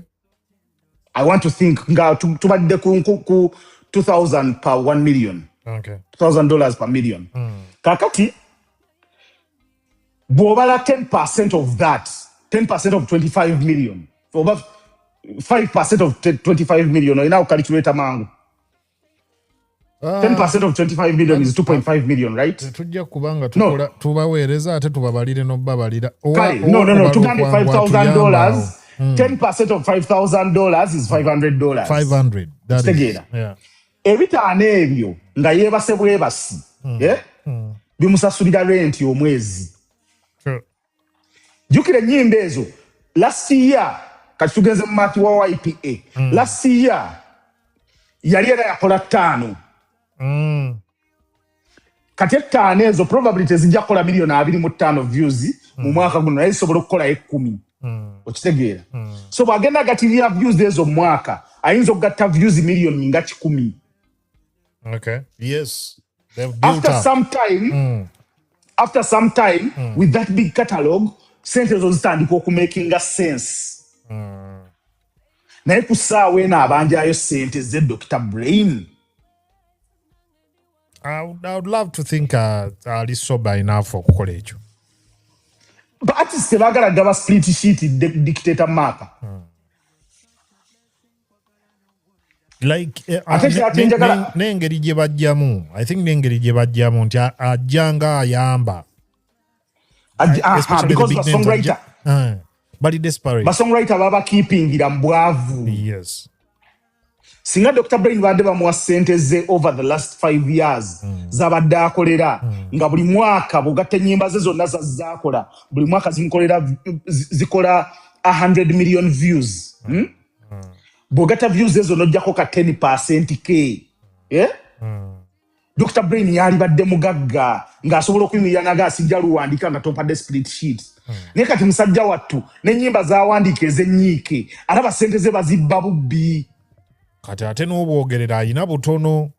Anti mwavu. Ne byayimba babifrustratinga. Tebagala ayitewo because bw'anaayita wani anaabawandika. Baba tebakyasobola muyuzinga. Same thing that was happening with Final. Ojjukira kye nagambye nti bw'otasayininga kipapula. Dagala afuuka 10. Kisayininga agambe nti aclaiming 100% of that song. Era bw'obakeberayo ku zisimanyi BMI ASCAP biki be baasookayo be mugambo tebaasoma. Si basiru. System ebagunjudde. Si basiru muganda wange. Ebyo abantu bafaani babyogere. Nye tewali muntu professional music industry ali ku side eri ya creativity gwe babbye ayinza gamba mbugundi musiru teyasoma. Teri atuukawo nga busiru. Okutuukawo osobola okutuukawo virality esobola okuteekawo naye okubeerawo oyina kubeera mugezi. Oyina okuba okozesa ku bwongo obw'ekigere kyawo. So bano abakulu bakimanyi bulungi nti ssente za Dr. Brain bazibba bubbi. Andi tebasobola mubuusa. Ate bonna. Anti embeera gye bateekawo mu studio wali kana akakadde kookimye kaakulaga nti lifeline yo akakuwa musiibula okitegeera omwana yaŋŋamba bagula ennyimba abo abasajja bagula ennyimba ez'amaanyi n'alugula emitwalo 3 leero naddamu n'akuwa emitwalo 3 nga wayise emyezi 6 oluyimba n'alufulumya mwaka gujja mu gw'omunaana okiraba so baartist bano abanene baba ba songwriter on purpose kati ate kye baakola era njagala ompitiddeko mwami Kateregga wano kuba mukwano gwange naye bino ebintu binnuma. Kateregga omumanyi John K ye president w'aba songwriter lwaki paka leero nga ye atuula n'aba UNMF lwaki ba songwriter split sheet eziri mandatory era njagala obandeetere babiri ne Linux kuba Linux yakulira ba producer bano artist abanene bano ba songwriter ne ba producer okufuna amangu wano intentionally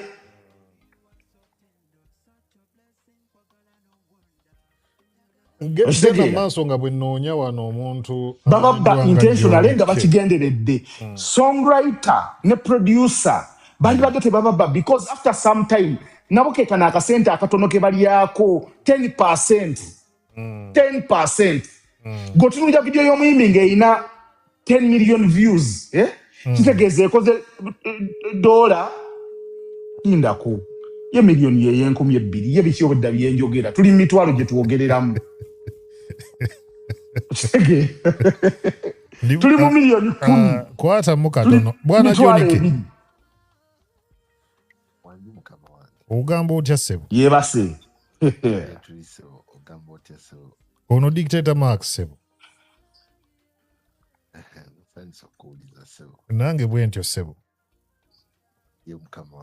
ndi wano waliwo radio bagiyita mujugumiza ggwanga bagiyita Tough Radio ndi wano n'omukulu James Proper tuli mu kwogera nsonga za ndongo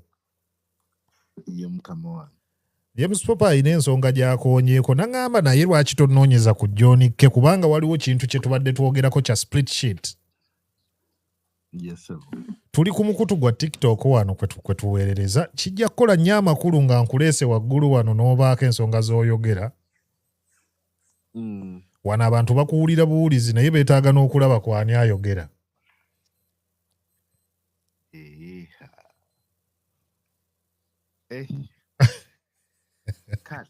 Kankuweereze linki kwe tuli ssebo.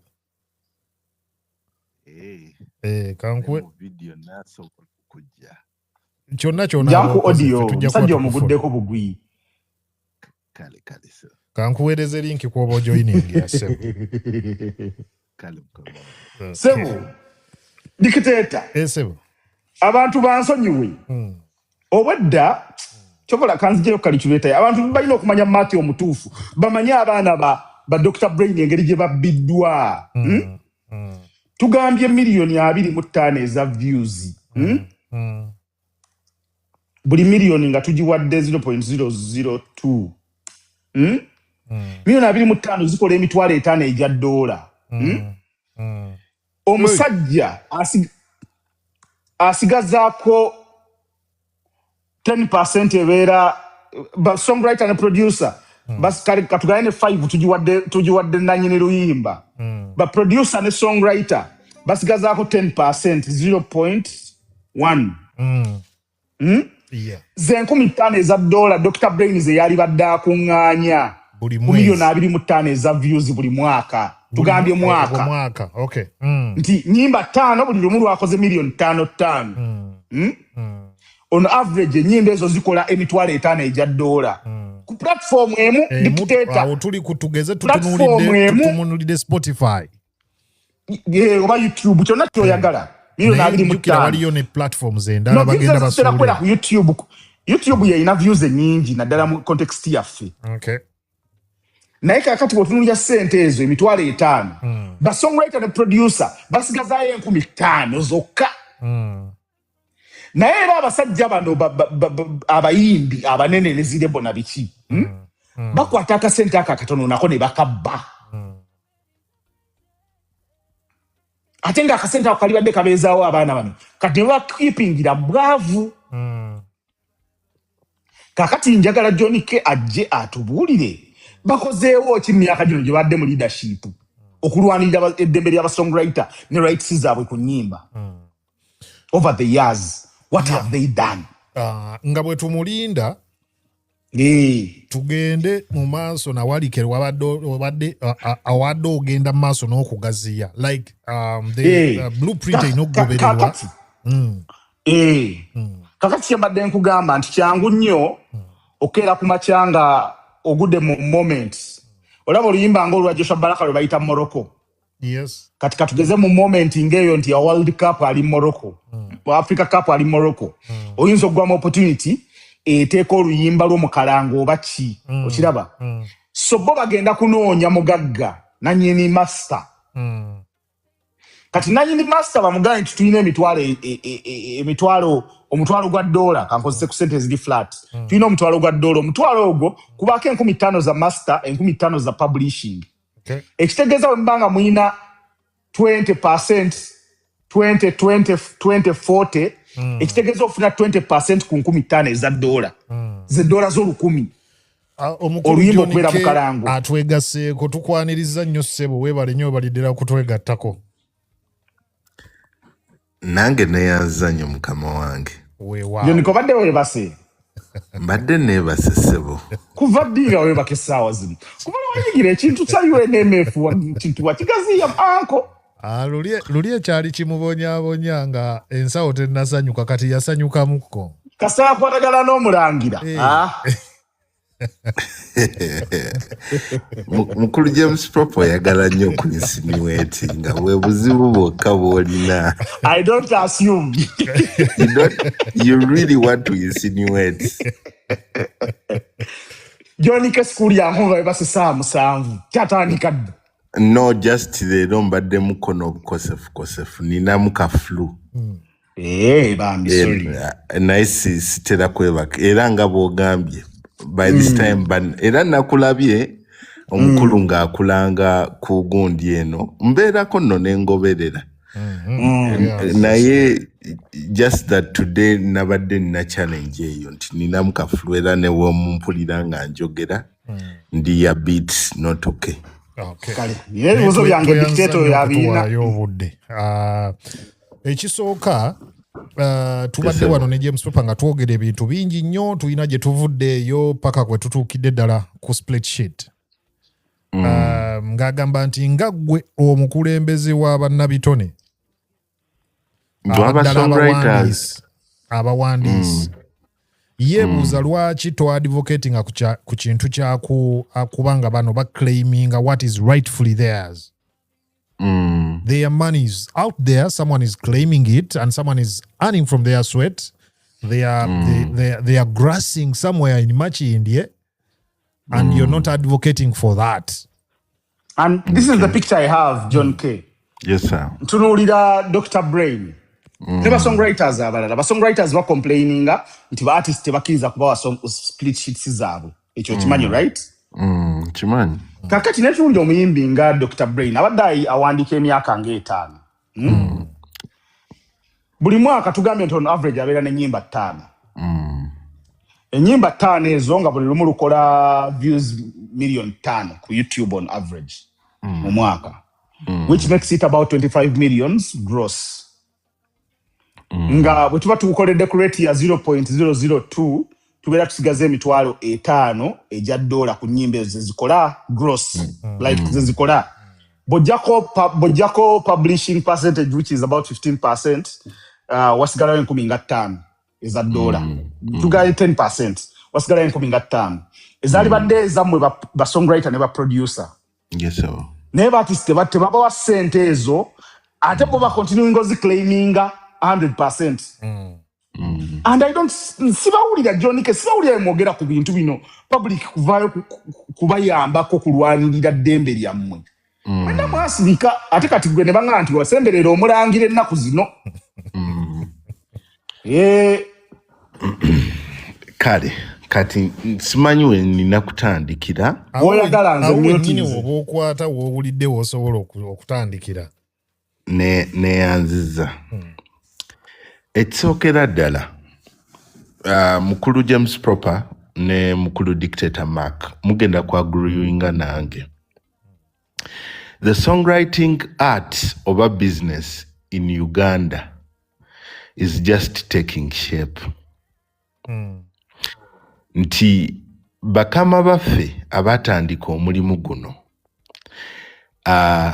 baguteeka on a level that was passion based, not business based. byali byakwesanyusaamu.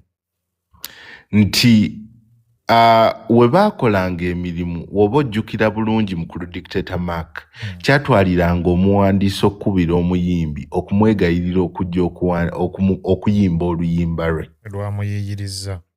lwamuyiyiriza.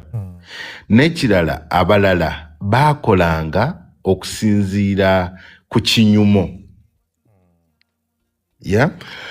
Kati ne twesanga nti ebintu byonna mukulu James Proper byali mu kwogerako olwaleero. It is the business of the business. Something that people are actually just learning. Nti olwaleero omuyimbi munnange n'abayimbi abo betugamba nti babimanyi oba they are getting money. Ekyaddala abantu ababayambye be bamukulu James Proper bano. Nti okuggyako ng'osanze omuntu nga James Proper eyesanze nti ali exposed ekimala. Naye abantu bonna abakutte abakola distribution olwaleero they are agents ababayimbi. Nti weesanga nga agent oyo tasobola kukeerako ku makya n'amubuuza omuwandiisi yaani ow'oluyimba. Kubanga distributor ono buli lwaba agenda oteekayo oluyimba aluteekayo ne bamusaba splits ezo. Naye not even ignorantly but ateekayo omuyimbi ng'omuwandiisi. Kuba abayimbi nti ba agents baabana ate ba agents b'abayimbi you know. Kuba omuyimbi ogenda keera ku makya omugambe nti munnange mbadde nsaba ngera mukulu wayogedde nti publishing rights literally za muwandiisi na producer okiraba. Naye nakulaga nti omuyimbi kennyini agenda kuga nti ye yakola ki ye yawandiika okitegeera. So what am I trying to say? Tayagala kuwoli tayagala kuwa Caesar what belongs to Caesar. What belongs to Caesar okiraba. Nti Dictator Mark olwaleero ekizibu ekyasinza okubeera ekinene is the survival syndrome that is killing this industry. We are not treating the carriers. We are not treating nti wokera kumacha n'ogamba nti songwriting it should be a carrier but we are treating it as survival. How? Nti omwana akeera kumacha tugambe ne bajja ne bamugamba njagala y'akayimba. Babadde batudde ku studio awo. Babadde batudde ku studio. Muyimbi n'ayingira. Okumanya nga problem weri nti the fact that ono muwandiisi talina bargaining power. Tali mu position kusalawo kiki kya tali mu position ekola split. Okiwulira nti okera kumacha omuntu nakusanga ku studio tuddaawo oli aimless. Owulira tonnalya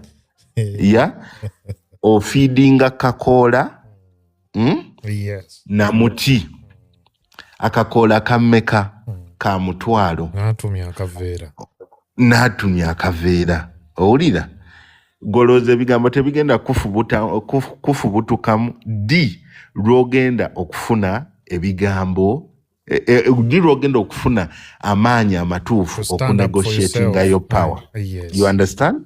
Because tosobola kujja ku table kweba negotiating as equals, like because as equals already amaze overpoweringa okitegeera nti something that James is saying nti John Kete mukoze kimala ekituufu ayinza okuba omutuufu but in his perception naye nsaba nkutegeeze dictator Mark we are building from scratch. Tewali structure ebaddewo, tewali kibaddewo, tutandikira ku zero okuzimba business. Okiwulira? Juzi nabadde mu musango gwa si mu musango wabaddewo contention wakati wa Cindy ne Omega. Yeah? 256. Yeah, I had to come in for my writer who is Mose writer. Owulira?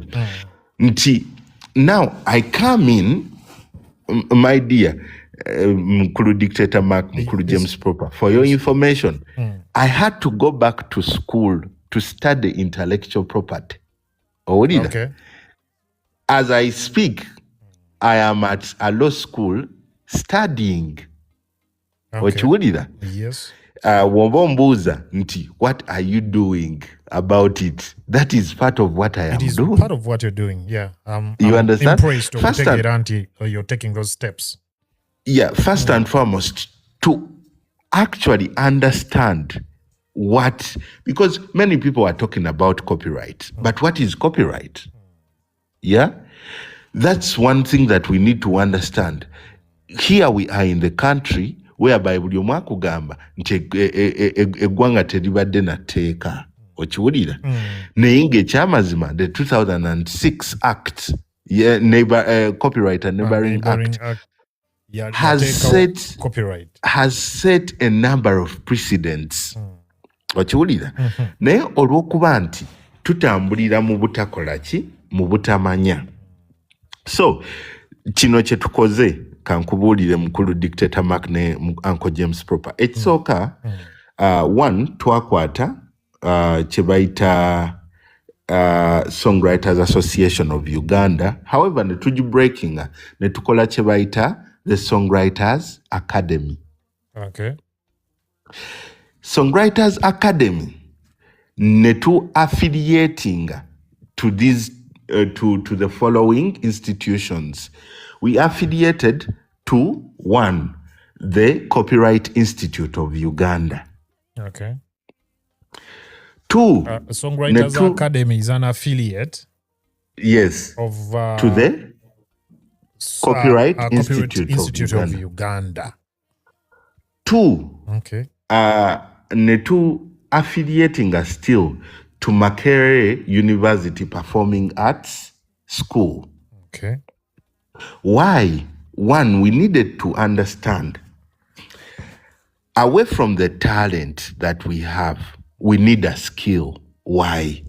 Kuba songwriting does not just stand alone. Why? Songwriting is divided into two aspects. One, there is an aspect of lyrics generation. Okay. Yeah? Then there is the aspect of music composition. Tisobola okubanga composinze music naye music oyo taliiko lyrics. Then it needs another person to put lyrics to this music. Beautiful. Yes.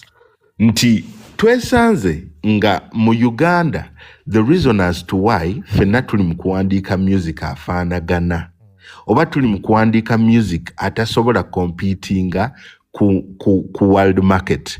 It's because we lack skills in composition. Okay. Yeah? We have the words, but the composition is lacking because we've been relying on our talent. On our talent. Yes. You understand? Not the skill. Yes. So you cannot run as fast to go for copyright before you even work on your skill. Okay. it is okay. Everything mu buli kimu tugezezaako. We as Songwriters Association of Uganda, nsaba nkutegeeze kye tukoze is we sponsored the first 10 songwriters okubanga bakola certificate eya copyright mu Harvard gye bayita Copyright X. James Proper ateeka okuba agimanyi. I am among Nisenri is among, Silver is among, Mose writer is among. Kati bonna bangi naye ogenda kwesanga nti twesanze mu mbeera nti we are still working on unity first. Yeah, nti ogenda kwesanga nti ba players abasinga we are still on our mountains. Twakolayo obuzinga obwaki obwaffe. We have not seen how bad and how big the elephant is for us to carry. James Proper asobola okubuulira nze I get on a plane nenfuluma wabweru ne attending a workshop eya music on a personal ticket etali sponsored, but all in the name of trying to paint the right image for the songwriting art. Nti juzi I was in Rwanda and we worked on a project eya Tiwa Savage. Okay. We were 9 songwriters from all over Africa. Nechituka kunze nga babuuza what is your IPI? Okiwulira IPI tumenyeremu waliwo omuwuliriza wano kati waliwo Sparko ayagala bwana Kalyango ne Emmanuel Waitudi bagala IPI. What is IPI? Kati IPI it's an identifier, nti Katerega John is my name, or John Kelly writer is my name. Naye oluyimba gwenga songwriter obera n'ennamba ye identify yeringa nini. Yeringa nini yo. Kati IPI eyaffe wulira obuzibu bwe buli Dictator Mark ne James Proper. IPI eyaffe UPRS yegigaba. Owulira? Ne kati UPRS mu kugigaba munnange BMI tegikkiriza. Okiwulira? BMI kati BMI it's a publisher. Owulira? Ye publisher nti kati yagabira ensi yonna. Okiwulira? Naye ng'ate takkiririza mu IPI ate UPRS gyekola ki? Gyegaba. Takkiririza mu nini. Owulira? Kitegeeza ki? Nti ekisookera ddala we are still limited by the fact that even our CMO cannot represent us well even on the international market. Nze mfunyeko chance UPRS. UPRS. It cannot represent us as Ugandans on the international market. You know why? I've been to the different countries whereby UPRS claims to have chebaita reciprocal agreements. But these reciprocal agreements are not functional. Natuka mwe collecting enyimba za Celine Dion simanya ni mafate yo mwe collectingira. Yes, nti ogenda notuka mu nsi ng'ensi eina 90% local content of play. Owulira? Naye ng'ensi eyo ate munnange mbwe eina reciprocal agreement nani? Ne Uganda. Nti Uganda bali ku 90% local content. 90% local content. Where do we come in? Kitegeza your songs are not playing in those in those countries. But their songs are enjoying free market in Uganda, you know? So what am I trying to say? Nti the problem is very huge. It's very huge to only ask nti bannange John K mukozeewo ki bannange tugezaako but we are overwhelmed in a way olwaki nti buli kimu kiri at the grassroots, however speed ate yensi kweddukira nene John K. Yes sir. Ogenze wala nnyo nsanyuse nnyo tutangazza weebale naye nze ndi kumpi nnyo wali we watandikidde nti abayimbi tebarespectinga ki songwriter because talina ddoboozi ligenda mubagayiningira. Songwriter we yakimanya ekyo n'asalawo akola association ekole ki emuyambeko bagayininga. Yes sir. Kiraba simanyi siwuliriza nnyo interviews zonna naye ntera okuwuliriza bwe maafunye akadde naye Songwriters Association mwakwatagana ne federation abayimbi tebawulirira mu federation yaabwe.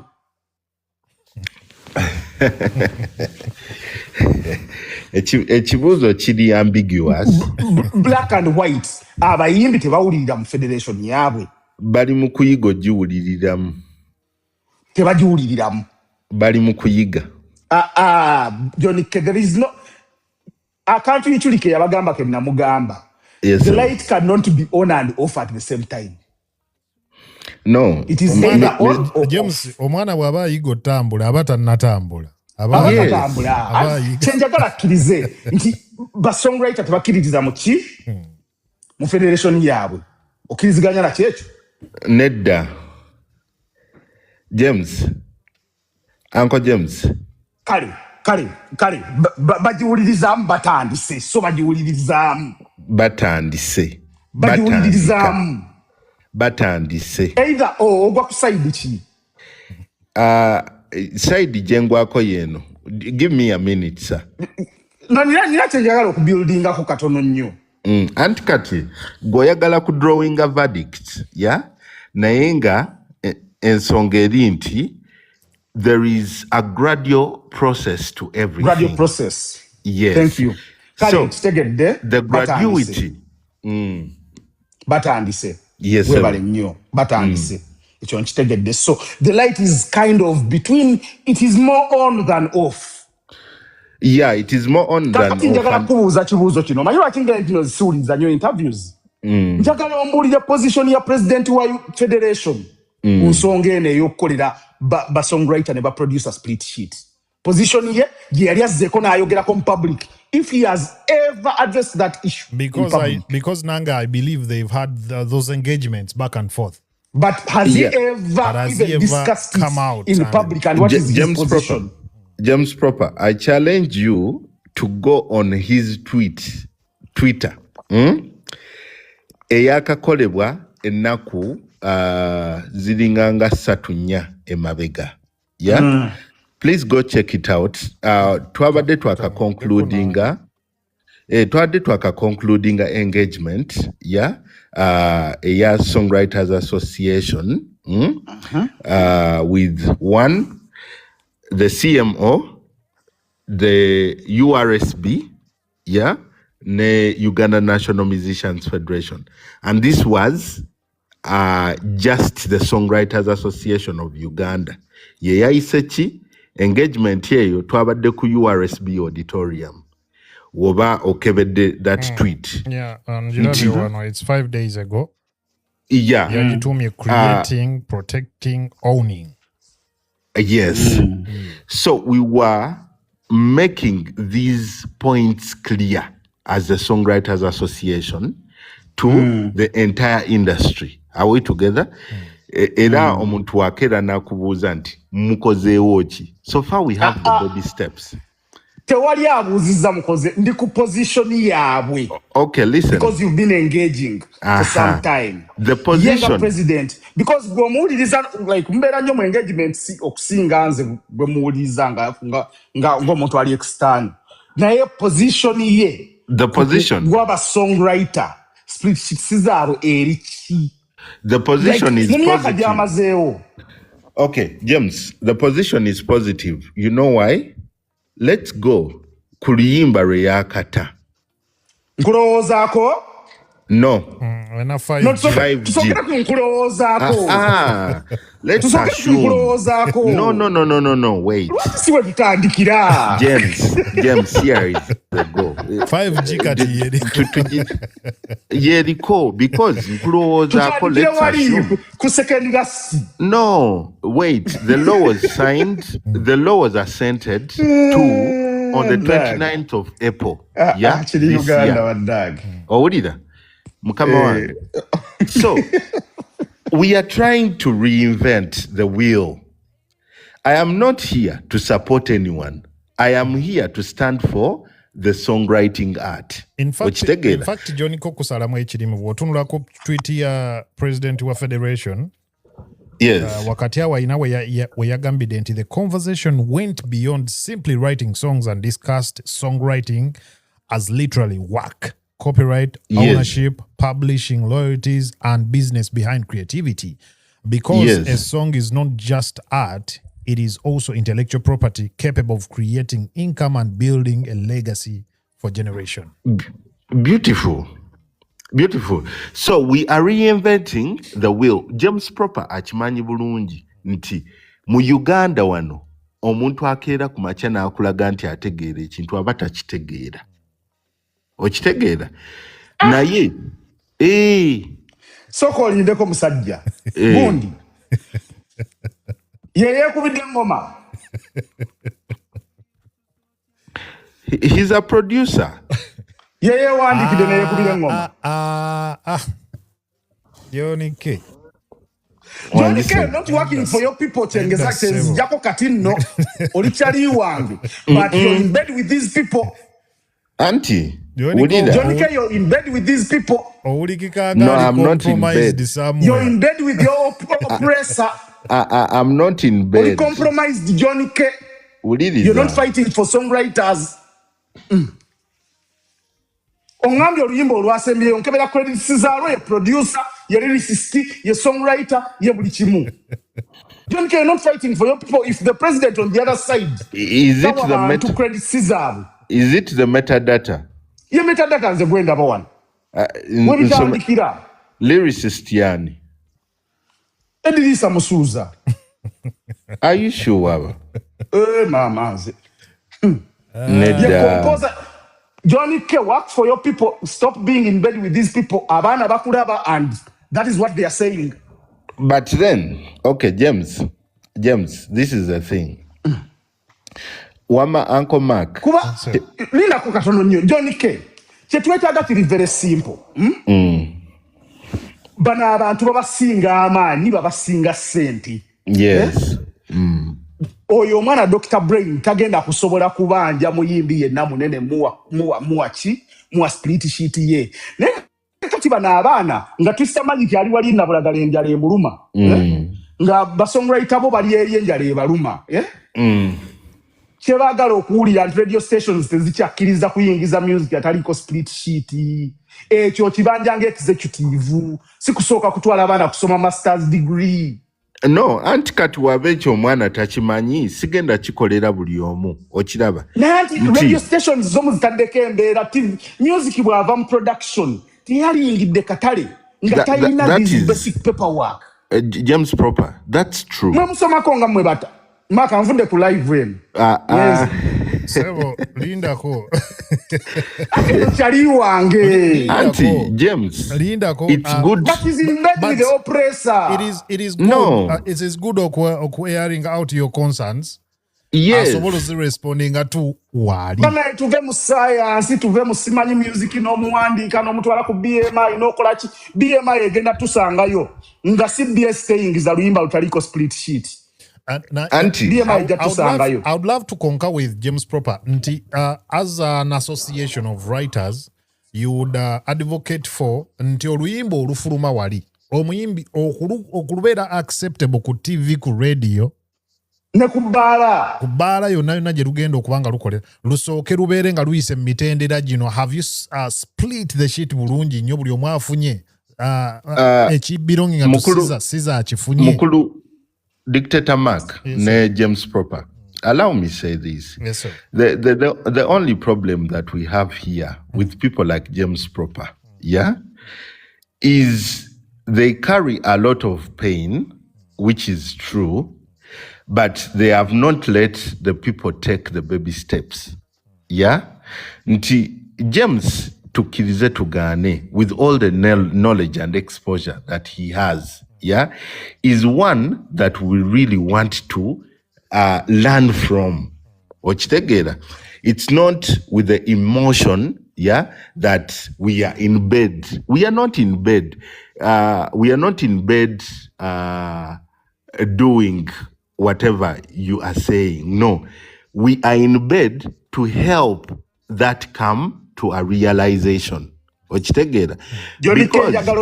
Songwriter kumi oba James kumi ya Proper. masimu encha kumi randomly sibano basimane mozeraita siba top njagala okubira abaana aba songwriter bali ku ground opinkinga sentiment ya mwe sofa ku byemwaka achivinga nga mbadde mutula meeting ne UNMF okumala emyaka egiwerena njagala bakubire atenga yote na malawena ali kullo obe no be mekobe sapo tena malawena gwomanyina tanga mazeo nze silimanyi anti tujibanja chinji no linda ko katono mukulu James Proper tujibanja chinji mbakolere muve mukwesomesa mwe kwegaggawaza kusimanyi kusika sente bana mbakolere abana mubakolere that's your problem James that's your problem James Dr. Brain taina split sheet is tewali man okay dictator soko lindeko sewa soko lindeko omukulu John Kamara maybe I'm speaking out of emotions but okulaba songwriter bavu ne ba producer mwami sewa kwata musewa John Kabada chaine ensonga jago kamalize mukulu sewa nga tannaba kujja chenjagala mukulu to be guided mu discussion yeno let us not draw emotions, yeah? Because I have nino bulumi obusinga obwa James ku nsonga yaki ya songwriter okiwulira naye discussion je nakuwadde singa okedde ku macha mu butuufu dictator Mark n'okebera gundi je nkugambye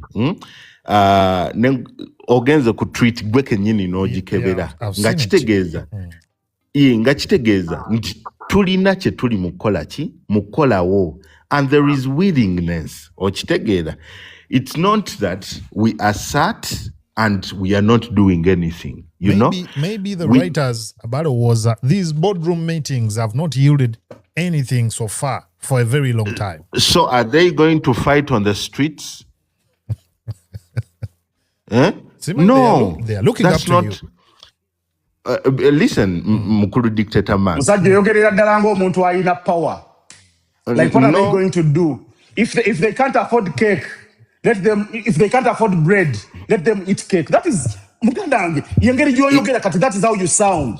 Is that what you perceive, Mr. Dictator Mark? Is that what you also perceive? Are they going to go to the streets? Can I be protected? Can I be protected to make my submission? Thank you very much. Nti, here we are, yeah? To one extent, we have gone ahead nti mu office yafe yoka, yeah? Nga Songwriters Association of Uganda. We help these people to come and ekisoka netuguidinga mu split sheets. Just recently Raj yawandikidde Shiba Oluyimba. We were in office with manager ani Budil. You understand? Just to help in the guiding of the split sheet. Era twabadde at twadde tulina okukola ennyo okulaba nti publishing rights zikola ki zisigala eri omuwandiisi okiwulira naye kino kisobola okubaawo mukulu James Proper kyayagala kisobola okubaawo nga buli muwandiisi amanyi rights ze okitegeera kitegeeza ki nti you have to do more engagements with the songwriters to know their rights okitegeera because abawandiisi abo bennyini bwe mukeera ku makya waliwo wanagambye, but don't you think after your studies in Harvard, the songwriters abamu bajja kuba bafadde? Thank you very much. That's your thinking, and it's okay. You understand? But ogenda kera kumacha mzeyi dictator Mark. Yes, sir. Ogamba omuwandiisi nti ekisooka bw'obeera otunda oluyimba owulira sooka otegeere, are you going to assign or license? Ekyo mukulu James Proper takyagala okiwulira. There's a very big difference between assigning and licensing. Yes, because assigning is giving away all your rights on a song. Whereas licensing is allowing someone to use rights in a song for a given period. For a given period of time. Owulira nti kati ekyo banja abatakikola ki abatakimanyi. Owulira nga bwajja omuyimbi bwajja n'amuwa ssente. Owulira talina mugongo ogwo kuba tamanyi kiki kyekitegeeza ku asayininga na kiki kyekitegeeza kukola ki ku licensinga. Okiwulira? So all these engagements is to help the songwriters understand their rights. Yes, sir. Omuzungu akiyita kukola retrogressively, like engagements ezemulimu zisobola okutambula nga ziddako keemabega ne zitunako keemabega for some years. Because waliwo abali completely left out. They've contributed to the industry. They've done things for this industry, but they've not benefited a thing. This has helped me as well. Dictator Mark, the law doesn't work retrospectively. No, it doesn't. But listen, I am a clear I'm a nzendi testimony nti nange ndi omu kwabo abakoze emirimu emingi emabega. Okiwulira? For example, my artist gwenkoledde over 80% of her works. That's Chosen Becky. Okiwulira? Natudde naye recently. Yeah? Ne mugamba this and this nti munnange ennyimba edda mwalinga nga muzidistributinga ebyaddala you mentioned me, yeah, but you did not split for me. Okitegeera? Ne mugamba naye ky'olina okufuna si kya affectinga nange kyenina okufuna tekikwa affectinga. She understood it era nakkiriza tutereeze ki metadata waki w'ennyimba zonna. And that is what I am doing. So it should be person to person agreements. It should be person to person. Okitegeera nti because what John K onotud abaganda bange just badde nsaba mumpeeyo edakiika emu yokka I harmonize kubanga nina wenda biddawo nga crossfire zitabusenge bikompola bive ne wa Iran ne bigende wa America naye ngenda bawako understanding ng'omuntu abadde wakati awo kati obulumi bwa James Proper mbutegeera naye ate era n'obulumi n'obuzibu John K bwalimu nabo mbukola ki mbutegeera. Kati ekisooka John K ali mu kukola buli kimu ekisoboka okulaba nti atereeza omulimu gwabwe n'okutereereza ba writer. Ate also John K ali mu bikola ng'omuntu ali elite, omuntu asomyeko obulungi. Naye waliwo challenge eno. Ekisookera ddala byonna naliwo mu ntandikwa nga tutandika okuengaginga government okukola structures. Okitegeera entandikwa eyo yali nzibu nnyo kubanga bannange John K kyali mu facing nze nkimanyi ogenda oyogere n'abantu nga be balina amaanyi mangi oba okitegeera ate nga be basalawo. Kati olina okubeera careful on how you present yourself. Oba okitegeera olinako by'oyinza okwagala okuyisaawo naye munnange birina kuyita mu mitendera nga gy'amaanyi nnyo. Kati elephant mu room esooka eri bweti mumwagala mugenda abanje ng'ate gwabanja ye mubbi. Okitegeera for example munsonyi okozesa ekigambo ekyo okitegeera kati omuntu nga let's say Eddie y'omu ku bantu abadde batasasula writer ba producer bani chokate ye president wachi wa federation, and that also pops a very big question. Is Eddie the right person okubeera president wa federation oba just yali baddenga just president wachi wabayimbi? Kubanga obeera president wa federation kitegeeza representinga bonna okitegeera, but the question is interest z'abalala bonna Eddie abadde azirina oba just yali backed up by only the artists ng'ate ekituufu be basinga ki amaanyi. Era ntuse n'okwebuuza eyo tweet gy'oyogerako Eddie yagyewandiikidde kubanga asobola okuba nga si ye yagiwandiise nga bagimuwandiika alina ba handlers. But that is not Eddie. We all know tuve mu kwerimba. That is not. Anti alina ba handlers abamubeera okumpi buli mulundi. Kati weebale kati handler yawandiise nga pasono nga PA wanawandiika okutereeza ki ekifaananyi. So question ya profe bande. I think tawandikanga Eddie. Awandikanga president wa federation. Anti kakati bwebwe obuzibu obuliwo ali mu kuwandikanga president wa federation, but is he the right person to be the president of the federation? Yo, bro. Todd, I want to ask you a question. Yeah. I want to ask you a question. Banange. Is it okay? Mwami Mark. Yes, sir. Mwabadde munsirisiza ne mungamba soogera yadde paka nga mwami Katerega ayogedde. Wasene ekikuwokya ssebo n'ogamba oyina ekikuwokya kale sooka okiyiseewo nga tanna respondinga. Neyanzege mwami Dictator Mark. Nsanyusa nnyo n'okubeera ku Tough Radio omulundi ogusookedde eddala ogw'obulamu bwange. Amiina. One, njagala ensi ne bannabitone tubeere fair to each other. One, two, ffenna tumanyi nti engeri gye tukolamu music ebadde ya munguuba etya. Tinze bwe nsanga mwami John K ng'amanyi okuwandiika ne njogera naye mu mbeera y'obuntu n'aŋŋamba nti owaayo ojja kumpayo miliyoni 2 nkuwandiikira akayimba. Nkwata miliyoni 2 ne nzimuwa. Nze mmanya gye nzijje, nze mmanya gye ntobye nazo. Owulira bulungi? Miliyoni 2 ezo bwe nzimuwa n'ampa akayimba. Akayimba ne ngenda mu studio ne nkasasula ssente zange oba miliyoni ewa n'essimu n'akakuba. Ne nfuna n'omusajja akuba asuna endongo naye n'ateekamu. Nfundikira nsipenize miliyoni 4 ku luyimba lumu. Owulira bulungi?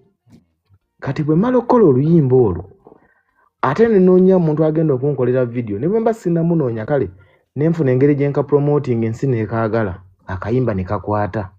Akayimba bwe kakwata mwami John K yampandiikidde ankubira essimu n'aŋŋamba owaayo akayimba kakutte tukoze otya ku split sheet.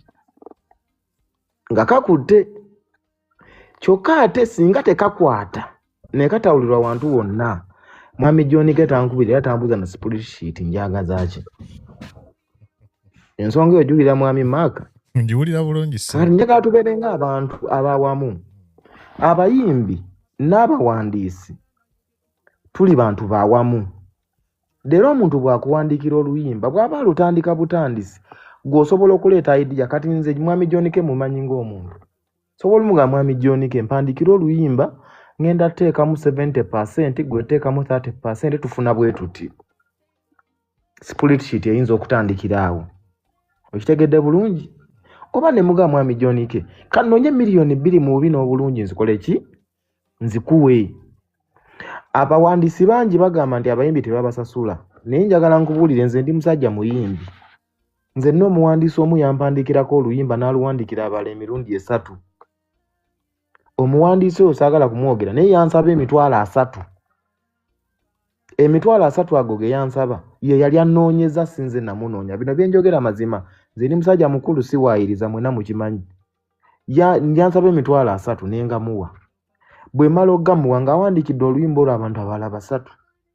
Ate ng'abantu bawandiikidde bambi mbasingako ko katono. Nengwa mu buzibu nti nagenda nga mbyalo okuyimba nga n'abaana akayimba kenyimba ate bakayina bo bakayimba dda. Okitegeera? Ne kakati n'oyo singa akayimba ke yampandikira kaakwata yandize n'ansaba split sheet. era nangamba nti waayi anaasigalira kwali obaka kutobateka kutasigala era wali asigala ye muwandiisi asigala ye era muwandiisi ekyo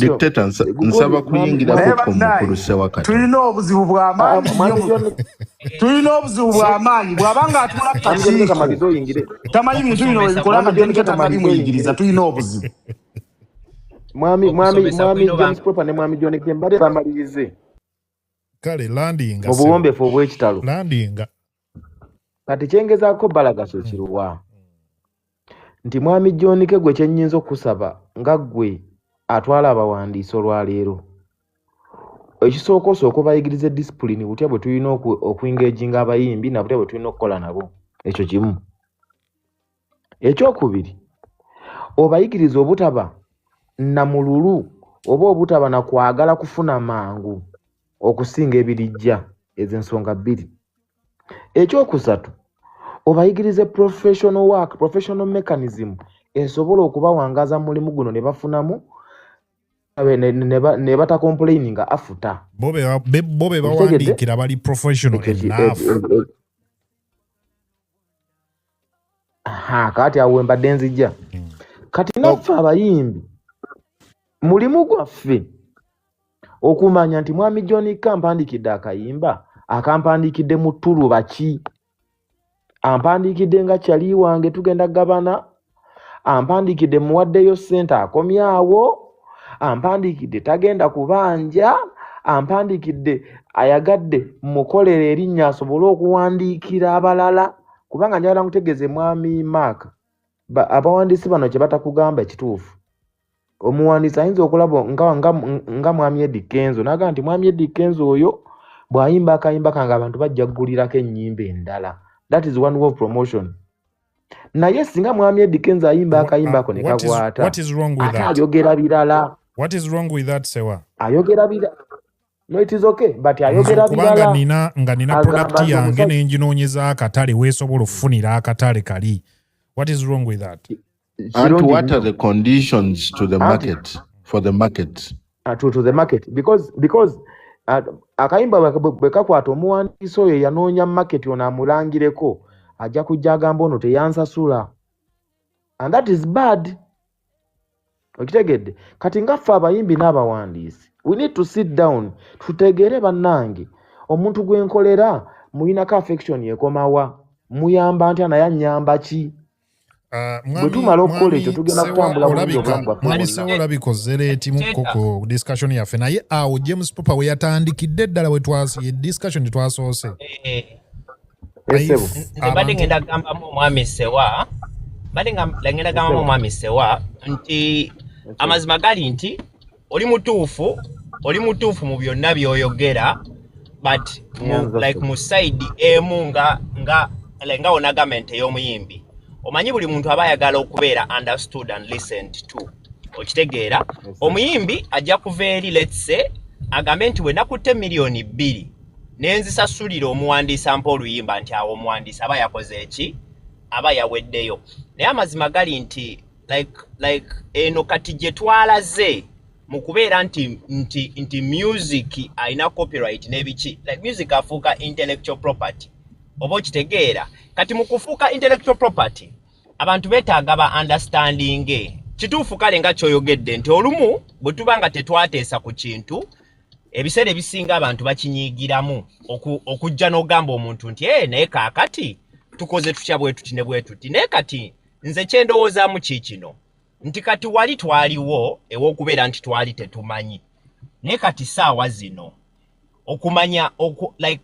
okumanya kubaddewo for a while okitegeera abantu ne bababuusa because ne luli n'abayimbi baali tebakimanyi nti sente gye ziri mu digito era bangi baali bababba nabo abayimbi nga bakola ki nga bababba oli ng'agenda n'adistributinga music wo n'ampublishinga n'akucollectingira nga gwe tokola ki tomanyi naye ekintu kyonna kye bayita intellectual property whether nze nenjogera naawe nenkugamba nti kankwewaaka wange just olina kubeeramu ak'obuntu akalina okumanya nti omuntu ono yatuula n'ateekamu ki n'ateekamu obudde bwe oyo ati we ekyo kiyiiyo kye eyo siginicha ye so kati just nze kyembadde nsaba webale nnyo fenna tuyige I think like wandibaddewo okusomesebwa by the way okwaddala okusomesebwa no ate no by the way okwaddala because abantu tetumanyi oba okitegeera ekirala nze Mark this is a question that should be posed tud abantu yanga nfundikira abantu abali mu bifo bye balimu mu bukulembeze abali mututwala maaso be batuufu abalina okubeerawo kubanga awo wekitandikira kuba kati John K. alagira ddala nti amanyi nekyali mu kugira but abantu bali mu kutuukirira n'okwogera nabo n'okwegayirira okumuvinga emotion maaso are they the right people? Okay, Kali, katusoke tuwe John Komukisa to respond to this. Kwatirao, Johnny K, gwa ino muzindaro. Then thank you very much. Johnny K ne dictator Maka mwambie show yange. Nabadde njogera byange. Ne mujjaka temusikiriza kwogera. James Proper godda wa. Era bano bonna bagenda ku kawansi okomewo. Yes. Nsaba kumpa akoko. Naye bw'aba katono nnyo John K nga tonnajja ne kino okiddiremu ddala lumu. Bw'aba nga abatuula ku kakiiko nga mwami sewa. Mu byannyonnyodde talaga nti ategeera split kyeki ku luyimba. John K tonnakola mulimu gwo ne mu kakiiko gy'otuula because otuula ne UNMF. Ate sewa atula kakiiko ako. Bw'aba nga sewa tasobola kunnyonnyola split kyeki in black and white like in 3 words. John K abaana bino tebaagala kuwulira luzungu baagala kuwulira ng'obakoledde ng'olese tangible results on the table. Bw'oba tosobola Kale, tangible results. We get back to James Proper. John K gwa ina kazinda alisebo. Thank you very much. Omanyi mukulu James Proper ref mulungi ate era omubi. Yeah? Nti essaawa eno azanya ayagala omuzannyo ogwina lose or win, you know, naye ng'ate ebiseera ebisinga kiba kirungi n'omanya D ro winninga na D ro losinga, yeah? Naye ka ngende straight ku one of the suggestions ezaleeteddwa ne mugamba nti bannange, let us try as the Songwriters Association to reach out to the different stakeholders like radio, like Smile Buzz, okulaba nti splits ziri respected. Kino kyenyinza okugamba ekyo kyetaagisa a power that has statutes. Statutes zechi James Proper akimanyi, it is at a level of policy.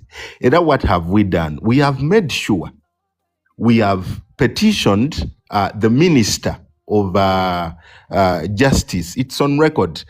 James Nowabayagala Mpapulezo nsobola okuzimulaga. We have petitioned the Minister of Justice, who is Norbert Mao, Honorable Norbert Mao, okulaba nti regulations ezigenda okufuluma ezigenda okutambulirako etteeka lya copyright. The agreements and splits are our mandate on every work that is being registered. It is part of what we have petitioned the government. Kitegeeza ki nti ngenze ku level eya policy okiwulira kwenkikolera nti sisobola kugenda ku buli radio ziri bina mu Uganda and plus okumakinga sure nti ba respectinga split okitegeera sisobola genda ku buli TV owulira naye ate nsobola okupetitioninga government through the Ministry of Justice, which is supposed to erina okufulumya regulations ezigenda okutambulirako copyright law. So we are doing all this okulaba nti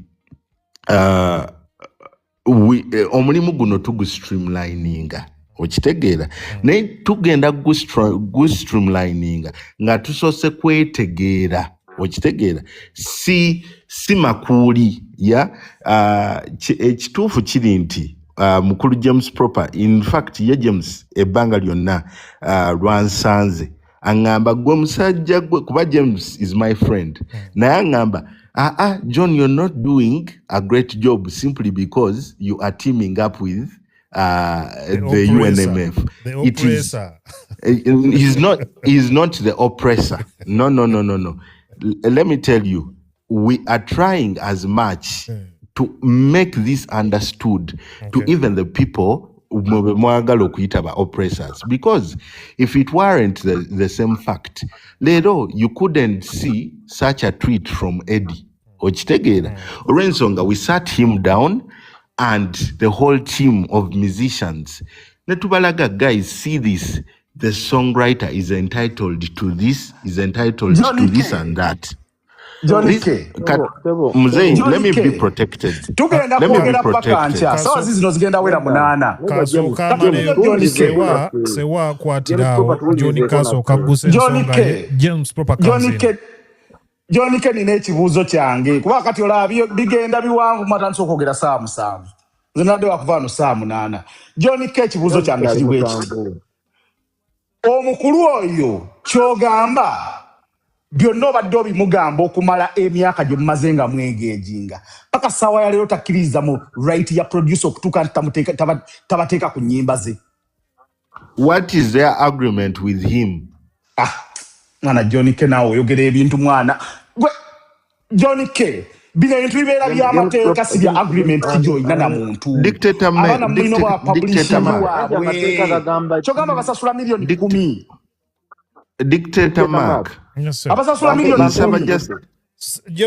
Miliyoni emwe ya views ekola miliyoni 6. Abasasula miliyoni 10. Johnny K bintu bino nawe bijja mu bintu byasimanyi musomye amateeka abaana b'okulembera bakoma mu senior 4. Dictator Mark nsaba nziremu James. Johnny K gwe babuze ekibuuzo kasookaddemu, then you come in, James Proper agenda kuba afundikira ensonga eno. Okay, now mukulu James nsaba mutegeeze ku kino. Mu byonna bye tuli mu kwogerako, it's business. Okiwulira? Nze nfubye nnyo okutegeera abantu baffe bakola batya emirimu. Okiwulira? Naye nga problem gye tusanze esingira ddala obukulu is a producer, a songwriter, yeah? Okusooka okutegeera nti alina right ki mu luyimba. Okiwulira? Nti wamala okuluwandiika, yeah? Ng'atannaluwa muyimbi, because all these discussions zirina okubeerawo ate ne zibeera ki? Ne zibeera written, ne zibeera litigated. Okitegeera? Nti essaawa eno singa omuwandiisi ono oba producer ono yali yawandiika ne Eddie nti munnange nze oluyimba lwange neetaagamu 10% oba 20%. Ebyaddala nga waliwo agreement eyo weeri, like nze ng'omu mbaddeko mu agreements between Eddie and some songwriters. Okitegeera?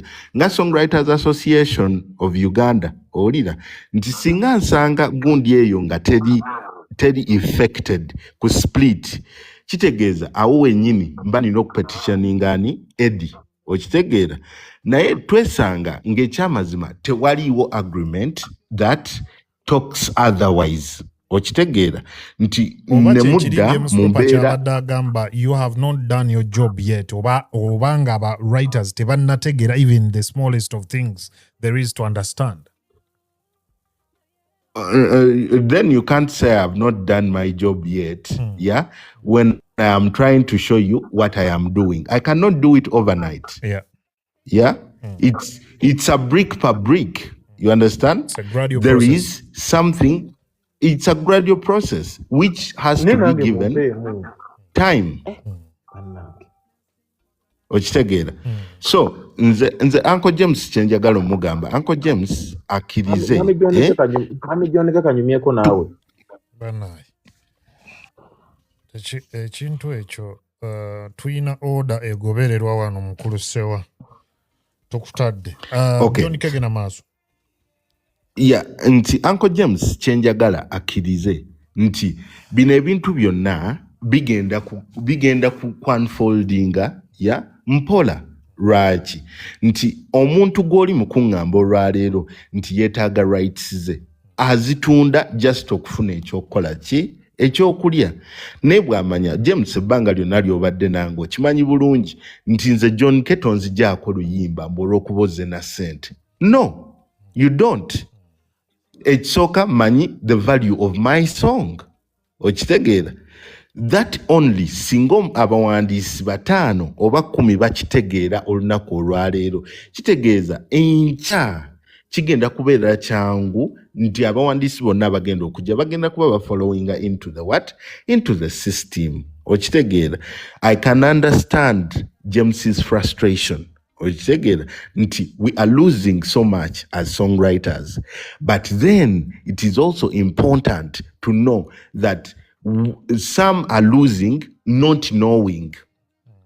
Okitegeera nti nga ye takimanyi nti akola ki losing kuba songwriter akeera ku makya n'awaayo oluyimba ku 5,000. Okiwulira? Aba ali mu kunoonya ki survival kyekiri kye nasookeddeko. Okitegeera nti ebiseera ebisinga ogenda mugamba nti rights zo akugamba rights tusooke tuzikole ki tusooke tuzireke kansooke nkwate kano akaaki akaleero. From the word go. You understand? So the thing here is, let us, I understand, I 100% understand James Proper okuba nti afiiringa bw'atyo nga bw'afiiringa naye nsaba akomewo ku ground. John K. Okay. Ebimu ku bintu by'osobola okukola katono nnyo dictator Maaka. Okay, kale. Saagala kukwata mu ngenda byerabira. Soko kamaleyo kale. Ekimu ku bintu ku mirimu gya John K. Bwe yali ayingira omulimu ogwo bagiyita mobilization. Bakiyita batya okulwanirira rights. Bakiyita batya mu luzungu? Advocacy. Ekirungi n'ekigambo okimanyi. Bakiyita advocacy. And it's what I am doing. On record. Nze njagala okwate akulembera ba oppressor. Yaganya omuyita oppressor, yagambye si oppressor. Tusazeewo omuyita because abayimbi be oppressing aba songwriter ne ba producer. Njagala amukwate on record abuulire ensi kikyalowooza ku kuwa ba songwriter ne ba producer rights zaabwe, because even on his latest 2 songs tagabye recognition. And recognition John K yagambye bulijjo gundi gyamuwa chosen Becky. Ogitegeera egamba anti songwriter yono producer yono ebyo credit says zigenda ku luyimba si zibeera mu back end. Okitaba newe kitandikiraawo because ekyo buli muntu ali mu nsaakira abalaba credits ezo ne bagamba ani yawandiise nti John K yawandiise. John K ekimu by'osobola okukola mu advocacy kwe kusettinga questions zino bw'omanya nti agenda kwanika ati sabula oba agenda kujja ku Tough Radio. No making sure nti host yoli oba producer amanyi nammwe ensonga zammwe balina omubuuza stand ye ku rights zammwe. Ebyo abaana bye baagala okuwulira out there b'okulembera. Tebagala kuwulira mbu Silver Kyagulanyi ate abagagga be bongerwako. Aba contributor kweno. Lisi omusajja gy'ayogera abali trained. Be ba training nze lisi gy'ayogera. Batoopu bokka. John Kenze basically kyengezaako kukulaga. Mu nsi eno abaana abo because buli kyokola leero waliyo omwana eyo songwriter agamba John K yanemesezza okufuna mu music wange because we bankulembera balemereddwa mukola ki omulwanirira. Ekigambo ekyo nno osobola kisekerera ku ssaawa eno naye mujja kwesanga nga wayise emyaka 4 nga musajja mukadde agee John K mwalinga mulya ssente n'abasajja ng'oluusi oba oli awo tozirya naye oluzungu lungi advocacy ku ground like ensonga y'aba songwriter the world needs to know. Si bya boardroom byokka, the world needs to know sente mmeka ezibabbiddwa with the practical examples. Bwe mbanga mwe temusobola byogera ku mpewo mugende mba Douglas omwe practical example mugambo olaba oluyimba luno ssebo lulina million 15 views naye producer yalukola Digibawa afiirwa sente bweziti ze yakafiirwa ku views ze lulina. Bw'anaakitegeera ajja kujja ategeeze public ne bana abakulu bajja kuva because man John K omuntu okujja n'agamba now we have started talking. You want to mean tamanyi songwriter in a right over producer? Proper. Do you know how many interviews I have made of that kind? You njagala position ya oppressor ngo gitaddewo go mtereddewo embeera atubuulire kiki ye kyayimirirako when it comes to rights z'aba songwriter ne ba producer. James Proper chakwagalamu Johnny K is to put the oppressor nga bwe tumuyise the oppressor not against an the oppressor. wall. Kale nga You cannot call your daddy anything bad. Omuteke ku kisenge to answer these Say questions. the musicians, the performers. You cannot call your baby, your honey, your sweetheart anything bad. James. But you know what I'm talking about, John K. Abana tebamanyi position ye n'abayimbi bano bobadde oyogera nabo ebbanga obakyusizza otya bw'abanga abakulira talina kutana wayo rights kati bambi ate oli fala eyawandikidde omuyimbi ow'amaanyi akayimba ye banaamuwa batya mugenda kwogera oluzungu mugende mu zi boardroom mugende Harvard muve Harvard mugende Japan mugende gye bakolera simanyi ekyuma kya software copyright China niwe munaabireeta ebyuma Kingali kyajjadde. nga tewali mbeera efosinga abantu bano kuwa abantu split sheet tekigenda kutandika bro. Okay, essaawa eno mukulu James Proper oli gundi wa Spotify wano ndi mu Uganda Buganda wano mba munnamawulire anti kirungi wano ndi munnamawulire nze sisobola mu Uganda mirimu gyange let me draw a question. yange Can't I draw a question? Draw a question tulabe. Thank you. Nti ebbanga lyonna exposure gy'ofunye ku Spotify esobodde okuwa all this knowledge okitegeera but twagala tubuuzeemu nga James Proper kuba James Proper ali mu docket eya gospel okiwulira ebbanga lyonna lyokoze ne bannayuganda do you find anything right about their splits? Situnula splits zaabwe nze nkola front end access. Anti I don't look at their splits. Ngezako kugamba olwaleero ngezako kugamba nti it should be a collective responsibility okitegeera to every player nti leero oba ojjukira dictator Mark yabereranga ku radio nga bw'aba akubye oluyimba atera okwogera omuwandiise yaluwandiise n'ayogera ne producer yakoze eki eyalukoze okitegeera nti essaawa eno all we need is not to actually crucify people, it is to draw solutions of collective responsibility that are going to help us like grow. Together, I am here and I am ready. Listen, Johnny K. James. Johnny K. Where have you been? Simonti Gwenanga to live at church. Nahate. Bodilinga nabo bayaye. Oluvannyuma lw'emyaka ebiri simanyi federation banga kiri yakabaawo oba myaka esatu ekiwandiiko kivuddeyo nti quotation kijookozaawo dictator tutandise okwogera kanjikuddiremu agambye the conversation bulungi agambye the conversation went beyond simply writing songs and discussed songwriting as literally work, copyright, ownership, publishing, royalties, and the business behind creativity, because a song is not just art, it is also intellectual property capable of creating income and building a legacy for generation. That is a statement by Eddie Kenzo. Joya Gala. Eranze okumanya ntikiririzaamu buli gwe nali nkozeeko naye songwriter oba producer jangu okime split zo. You lead by example like that. If you believe in the rights of songwriters and producers. Somewhere it begins from. James. Olinga abantu b'okulembera. Sibakuba, I am fighting for them. James, that's what you want to insinuate. Man, Dictator, can I be protected? Can I be protected? No, let me be protected to have a very good discussion.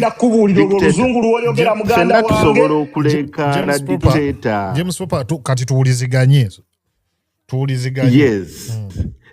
Kirungi mbadde nkugamba dictator okedde ku makyawo ngambye nti kwata omuntu oyo gwe gwoyise oppressor akuwe position okitegeera nkulaze tweet owulira nga ndi mu kuengaginga naki I'm engaging naye okitegeera it is a beginning ground yeah yonna gy'oyagala okuntuma gye ndi mu kukola ki mu kulaga. You've given me a next step. Then why don't you give me a reasonable doubt to see me go there after I have shown you something? My verdict is this. My verdict No. My verdict around this conversation is this. Dictator wanabasajja, yeah? Yes, sir. These are projects that are going to span 20, 30 years. We are building projects ezigenda oku spanning 20 30 years. Kati bandi producer, pirate beats never know. Never songwriter ba Dr. Brain. Muganda wanga akakadde kofunye gendo limebi kadjo. Copyright togenda gifunamu. Because these are projects ezigenda otambula. Myaka ebiri yakapora proper, that's a verdict that is really emotional. Ochitegeera. It's really emotional. Now, yeah, let us base on principles. Yeah, there is willingness to engage. Yeah, why not present the right engagement grounds? Tuvudde ku level eyokera kumacha dictator Mark mukulu selector Williams wali wano edda okwogera obwogezi nti gwe wawandiisa oluyimba kyali kisoboka. But we are at a level whereby someone is ready to engage. Then why don't we give it a leeway? And those Johnny Kempereza address yonkutereka omugati gwantake kumacha. Those proper chetuyina okukkiriza nti we are operating in a mafia state and things move differently in mafia states. I think we should celebrate this step. Newankubadde tetunnatuuka gye tulaga. The step, the willingness to even talk about it. It should be celebrated.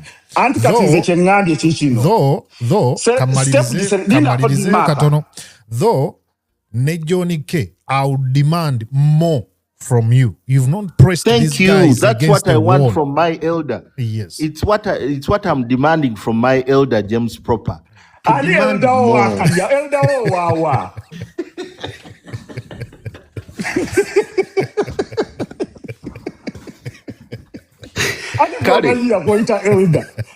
Ku muto wange James Proper kyemudimandingako njagala ansabe mo sikundiscouraging agenda maaso okitegeera nti olwedde olubimbi ndutandise olw'okuba ye tannalaba eka namba nga njirimye okiwulira ye okukwasinzira n'agamba olwo olubimbi lufu demand me more. Okay. Kale olubimbi olulima mpola Johnny K. Thank you ndulima mpola olw'amaanyi n'amatono ayongeremu kasi kyakubiri tomala budde bungi ng'olya kifenensi kye bakuleetedde ku nnimiro ate olyoka olya ekifenensi owummule. Kale mbadde mbasaba mukwatireko tunaatera okuba nga tumaliriza. James Proper yatuwadde obudde buno ndowooza tutambudde banga ogende wa Williams njagala kuta musajja tonzikiriza kwogera musajja kiki sooka oyogere ssebo tetunnakuta nanti tuvaaho nze ngamba songwriter leero aliyo ng'osuubira nti copyright eno na biki byonna ebyetolodde nti bigenda okuwa obugagga bigenda kuleeta obugagga naye nze mukyendawa n'engeri gye nkubamu ttooki we are a few or some years away because bwe tuba myaka ebiri twakafunayo tweet yemu kigenda kutwala emyaka emirala ebiri okufuna endala okufunayo babubi amanda matono mu yo okiraba munnange so bannaye mulina okuteekawo embeera gwe John K ebintu olina okujjamu ssebo olina okuva you have to get into the mud. You're right. I am in the mud already. bano ba mafia bodiringa nabo. I Bano am in the mud bayaye. already, and I am not about to leave the Bayaye. mud. Uvana ku muntu abakyawude n'afuuka omulangira tugende waserikita.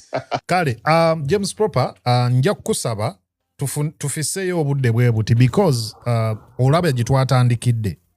Olaba nti there is a vacuum that needs to be filled. Waliwo ne information gap. So nja kukusaba tufunengayo obudde bwe buti. Mikwano gyange John K. osobola this is home. This is us. Please come and let's inform people. Tubategeeze kye tutambulirako n'ebirala byonna bye twandyagadde okuka naye James Proper, I think we will engage more on this. Selector Williams tukwaniriza Pirate Beats tukwaniriza sebo ndabyeko baseball yaawo nkuwabuuzaako bro baseball webale nnyo webalire ddala kasazi wera eddakiika 3 ezakayita ku ssaawa 8 tugenda kuba tuwunzika program eno n'olwokuna olujja tujja kubeera wano about the same. So njagala kutandika ne Selector Williams ku nsonga eziri mu ddiiro mu bufunzo bw'ekitalo, then Pirate Beats tujja kuba tumaliriza ne John Kenny James Proper tukiggale. Ano wa radio muwulidde naye agenda mangu kati ate oli okokomerera John Kemba yangu ye copyright kubanze nabawuliriza nga batandika amangu ago wa radio ayala kuzingako byuma bye bya radio ejayo n'onedemu ssente tukubye essaawa 3 n'ekitundu essaawa 3 omuntu bw'aba tapiikinze mutajja kupiikinga. Anyway kaneme kutandikira ku piiki ya show gye ebadde waggulu because bwe naatandikirayo tujja kulima naye neebaza nnyo James Proper neebaza John K ne Maako kuba nti debates zino mukyazitwala mu maaso. Kyensanzeewo ekimpaliriza okujja olwaffe tuli bazeeyi kati tukyasobola generation yammwe kibadde kya abantu bakastodians kati abali mu lead role y'okunyweza copyright n'okugiyamba ekole be babbi abasookera ddala. Abaana abo John K sola munenya and John K kyagamba kituufu kubanga ye formally ayagala ebintu bitambulire mu protocol.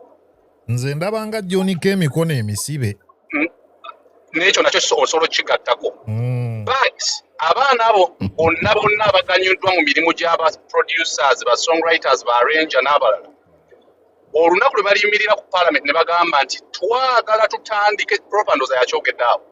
Na sheets zino kuzitandika ku luyimba digiro yankolera atiniro yankolera gundiro yampandiikira wakiri ku buli nyimba 5 ze yankolera kamusplitingireko one song ebeere start okitegeera because bano abaana bemulaba ba songwriter abaliwo banisenre ba John K okufuna ne mu copyright eno ate tulina okuddako kemabega wadde etteeka terikola nga lidda mabega. Tugambye engeri gy'asoma amateeka yatugambye etteeka terikola nga lidda mabega. Teridda mabega. But ojja kwekanga nti nisenro muddamu mugamba wandiika ofune mu copyright oba omutumye embalala ku bigere.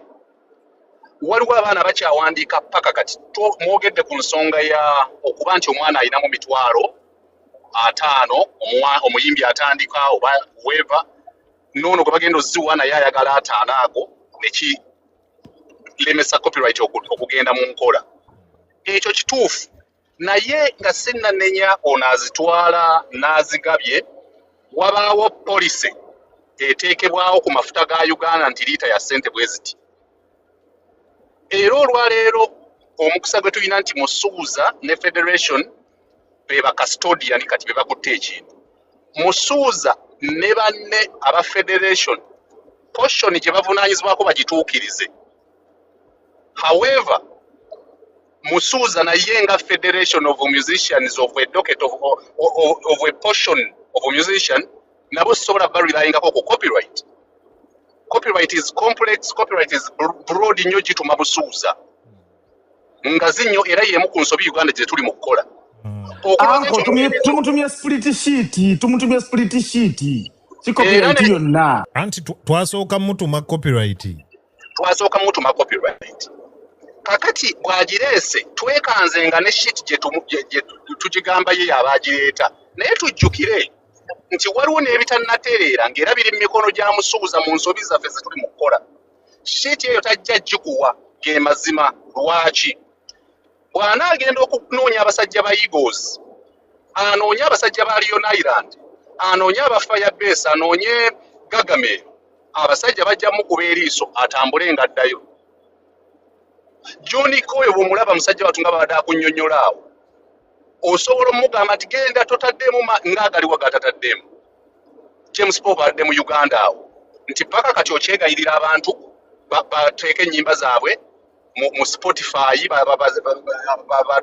batandika okufunayo akasente ng'olaba okyabonaabona olwaleero nga n'abamu be wakutulira ddiiru baakubba John K yoofiirako waaki point is tusooke tukkirize ekya proper kyayogera naye ate ne John K tumukkirize proper nsikanya naye nti bali abasajja be basookera ddala okuba ababbi abayimba ennyimba nga tebagabye rights z'abaana paka kati nga tebamuwamuganyiro njogera nnyo ne Mark oyo about Dr. T y'omu ku bantu abasinga obutafuna mu copyright kakati ate ne John K sisobola mutuma mba mukooyeza bwerere because system fena tugikola ki tugimanyi maliriza bwenti bwe tumala okumanya nti system tugimanyi ne tumanya nti copyright eyinza obutatambula nga bwe twagala copyright waliwo bw'esobola okubeera bypass osobola okukola bypass n'ofuna mu copyright gwe kennyini oluyimba lwo omala oluwandiika nga John K John K akugambye olulwe taluta era bw'oba tolutadde ogenda kufunamu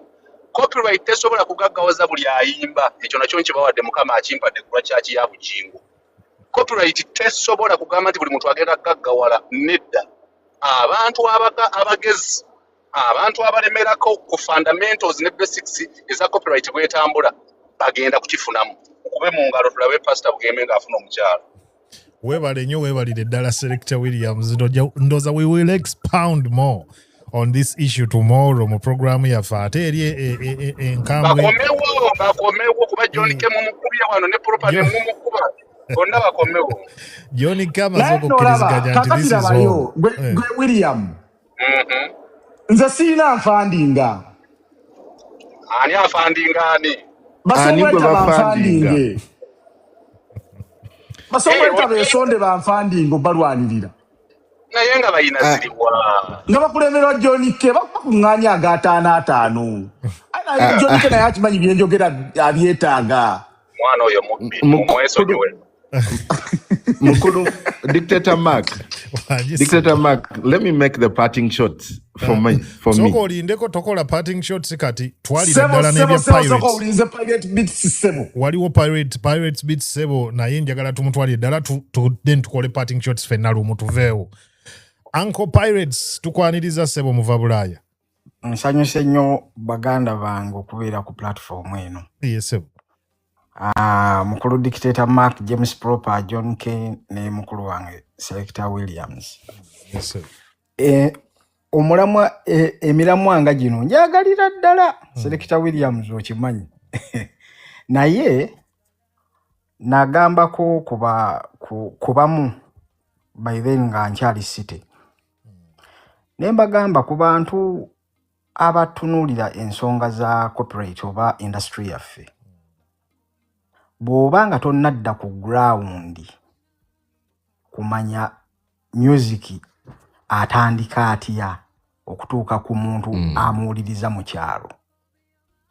Omuntu ataddemu akareediyo ke, omuntu agenze ku gundi zonna, tosobola kulwanagana naye. Era one time waliwo twadrawinga yalinganga factor tree. Waliwo mutabani wa Sale yajja n'atusinkana mu association y'aba producers. Ne mugamba ekintu ekyo naye ne bakibuusa amaaso. Omuntu yenna nga tonnakwata producer na songwriter eno waggulu omala budde. Abo ababiri bwe bamala okutuula ne beeterezanga bo. Kuba y'entandikwa ya buli kimu gye kitandikira. Naye abantu baddira ate eri waggulu mu bayimbi mu ba managers ne baagala okutandikira eyo.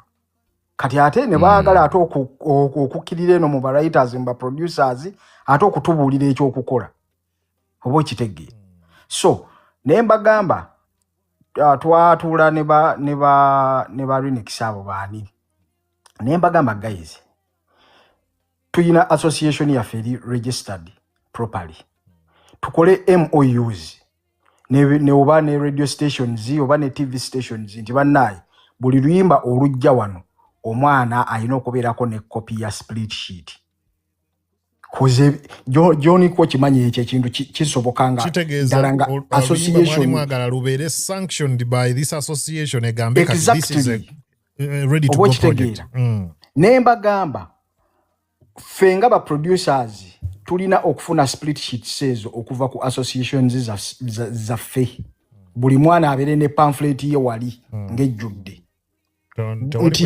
you sign yes. Here yaha kenzo bojja n'okola oluyimba mu studio yange nga tetunnayogera biki munnanga nti olupapula luno nino okulutwala mu bakulu ba filing nti aha percentage yange eri ABCD biki era olumala okugira okukola oluyimba nga ndutwala ku bode yange enkulembera anti-pirates waliwo producer kati emachindi eri waggulu nga tagenda kukuzza mu ebyo gwe raga jento tagenda kukuzza mu ebyo agamba amma babaveeka abo basumbuyi ye tafaayo kitegeeza ki nti ogenda kukwata oluyimba lwo olutwale ku radio kye bagenda okusooka okugamba nti split sheet eri mukama wange cause wano tulina MOU ne association yo moli kitegeeza bakuzizayo ku ground oba kitegeera so nti ebintu ebyo feffe nyini tulina kusooka kubyekolera ogenda okulumba eri nga already muli organized naye twalumba dderi eno wansi nga foundation tewali Pirate katono nnyo sebo muweereza yes sebo Pirate program ena ayagala eggwe ku Monday ebintu byeyogera byonna bisobola n'okutwaza mu ggulu naye jjukira ekintu kimu lwaki tukyatunuulidde bayimbi bano because government beerabako omunyabwenzi lwaki beteekako bachampioninga copyright tulina okujjukira nti copyright government teri nnyo nti bigikwatako bya gold nti oba bya byennyanja mukene oba ontegeera si bya mafuta g'ehoima but balabanga bano abayimbi bano balina ebizibu bano baagala nnyo entebe ekizibu kyabwe kati ne baga okay kale mwekuŋŋaanye kookoonyo switi wuno wa Christmas tebayita ba songwriter ne education yo nebaweereddwa ne information nti oluyimba lukolerwa producer ne songwriter bakigaana basigala bayitanga bantu abo ogera okulaba ne architects akutte enkofiira sebo nga naye afuna obuwumbi ng'abufunira ku art naye nga agira ku a later stage in this cycle bo bakimanyi naye bakuwadde federation and the federation eri spearheaded is a fountain of honor is a performing and a recording artist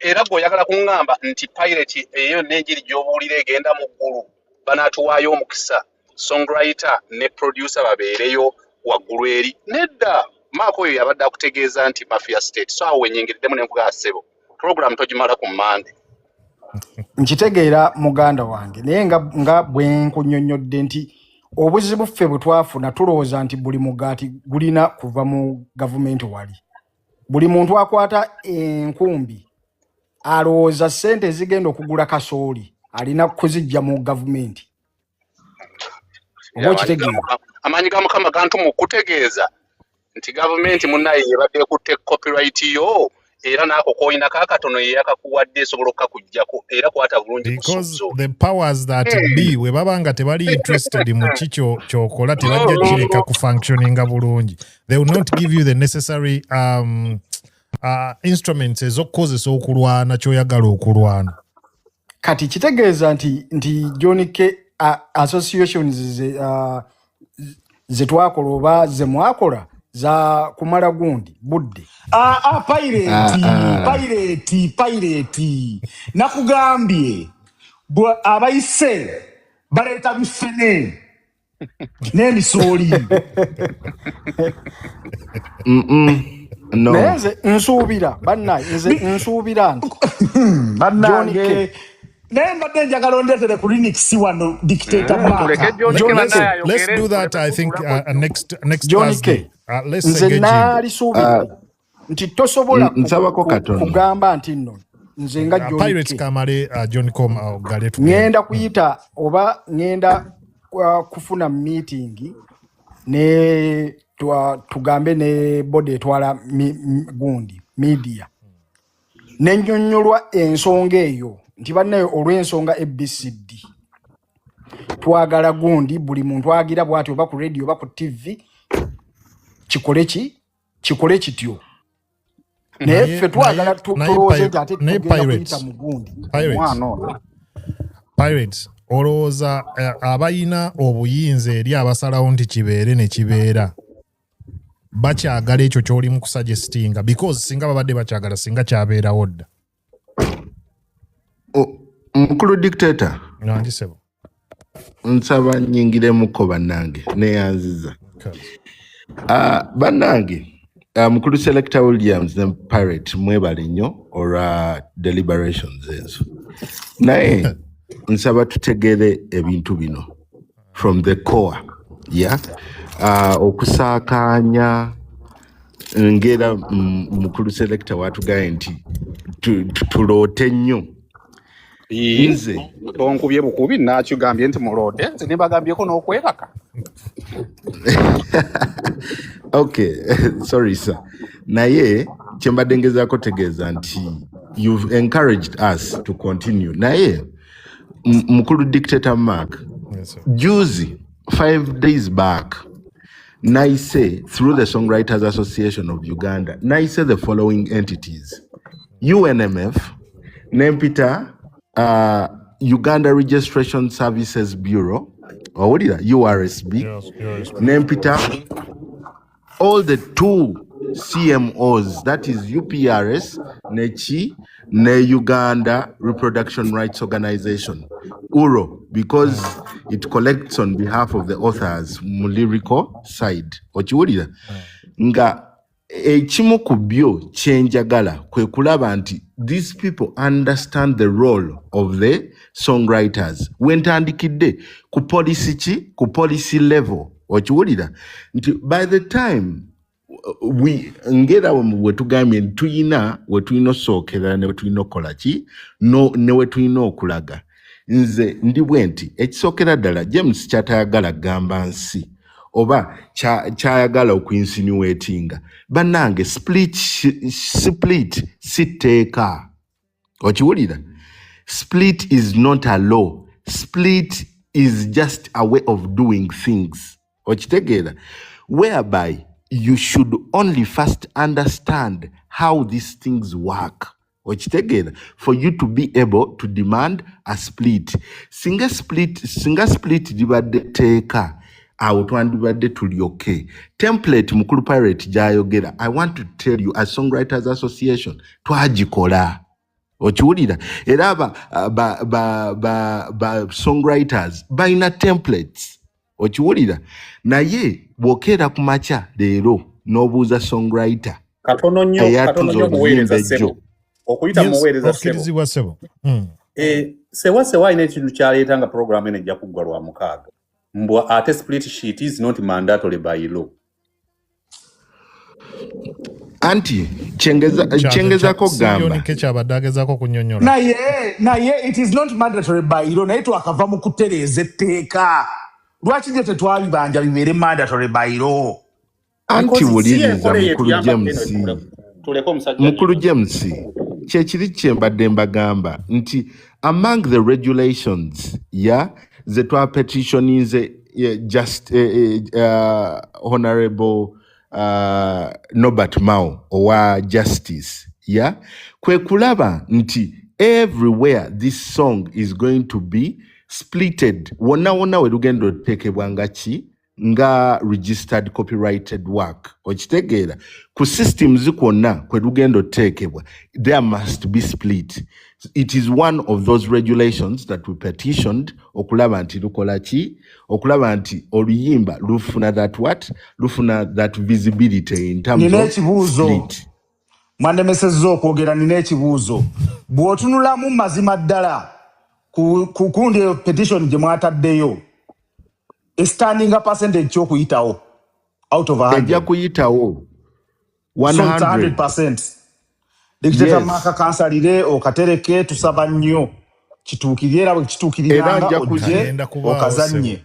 si bbanga ddene ngenda kudda gy'oli nkulage nti regulation eno yakoze eki yayise. One of the things bye twayimirirako ne tulwanirira kwe kulaba nti one bw'oba ojjukira bulungi baatugambanga nti ennyimba zonna bw'oba waluwandiika dda ekyo kyaggwa kyakola ki kyaggwa. Naye olwaleero tulina kye bayita clause of reversal. Owulira clause of reversal egamba etya nti luli walingawo provision mbusimanyi omuntu wakozesa oluyimba lwo copyrighted workwo nga wamumuwa alukozesa for all his lifetime not until he dies and after 50 years ne lufuuka state property. Okitegeera right now waliwo kye bayita clause of reversal nga yeegamba nti wetujja leero mu discussion ne tukola oluyimba newe mba nga ndukwasayinize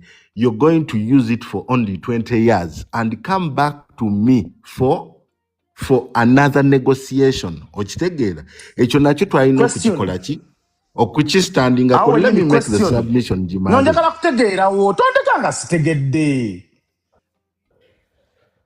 kakati ku reverse awo ekitegeeza waneeno ku initial tulina okuba nga tulina contract as a mandatory thing. Yes sir. Ekitegeeza split sheet ne contracts zigenda kufuuka mandatory. That is what we are chasing for. That is what we are chasing for in the regulations. Naye ng'okategeerako embuuza because bw'ogamba nti lugenda kudira John K mu myaka 2 naye John K yawandiika ne Dr. Brain. Walina okubaawo endagaano yakolebwa mu ntandikwa from the word go. Yes. Kakati awaawo bw'abanga pulezidenti akyeteekako nga soul owuna ye yakubye engoma ye yaleesa amazzi ye yayimbye ye yawandiise. Tekiri bwe kityo naye nze kyensaba kiri bwe kityo. Nze nkulaga bintu nga bwe biri ffe nga basongwriter abali eno wansi kuba nange ndatandise okuwandiika. Kyendabye John K nti James Pope ekisinga omunyiiza is you defending the other person that you should be squeezing. I am not defending anyone. John Kenze ndaba I am not. Defending due process. Nkutegedde bulungi John K. Yes sir, ontegedde bulungi. James yaganye okuntegeera olw'ensonga nti ye already aina bias ku kino. John K ali unconsciously bias. Babayita batya bana abeegundi abaisirairi be bakuba abe Palestine bayina gye bayita wing ezanya politics. Okitegedde? John K gyakwata obulungi azanya politics babayita batya diplomacy. Era John K mu government yagenda okuddako agenda kufuna obwambasada kubamanyi diplomacy. Nedda proper tarifa yeri John K. Sabo muwere. Katono. He's not fair to me. Abo benyini aba Palestine bayina mukulu selector. Bayina ne mukulu selector. Erwana. Ne mukulu dictator Mark tam protect nze nga host. Twambushinze James Proper wedda tanayogera wedda asirise nakuwa John K ngezako kulaga kati tumulekale bule ogenda kulaga kiriwo nakati katusirike John K ogenda kutereza John K kulaga kiriwo nti chief cha diplomacy okikutte bulungi 100%. Public relations. Kituuka kukujja eno nga tuggyemu amasuuti ku front tolinayo balwanyi. Ate nga guno omulimu bwe guba gugenda kugwera mu diplomacy nkugambye gugenda kugwera myaka 2. Andi ekyo John Keche yabuuziza nti kati bagende ku street bakube ngomi. Anti ku street kitegeeza ebintu bingi. Okitegeera? Ku street kitegeeza okupetitioninga parliament ku lwabwe nga bo. ku street kitegeeza okupetitioninga president Anti bo nga bo. eyo Because maso wuliriza abayimbi luli babawulizanga.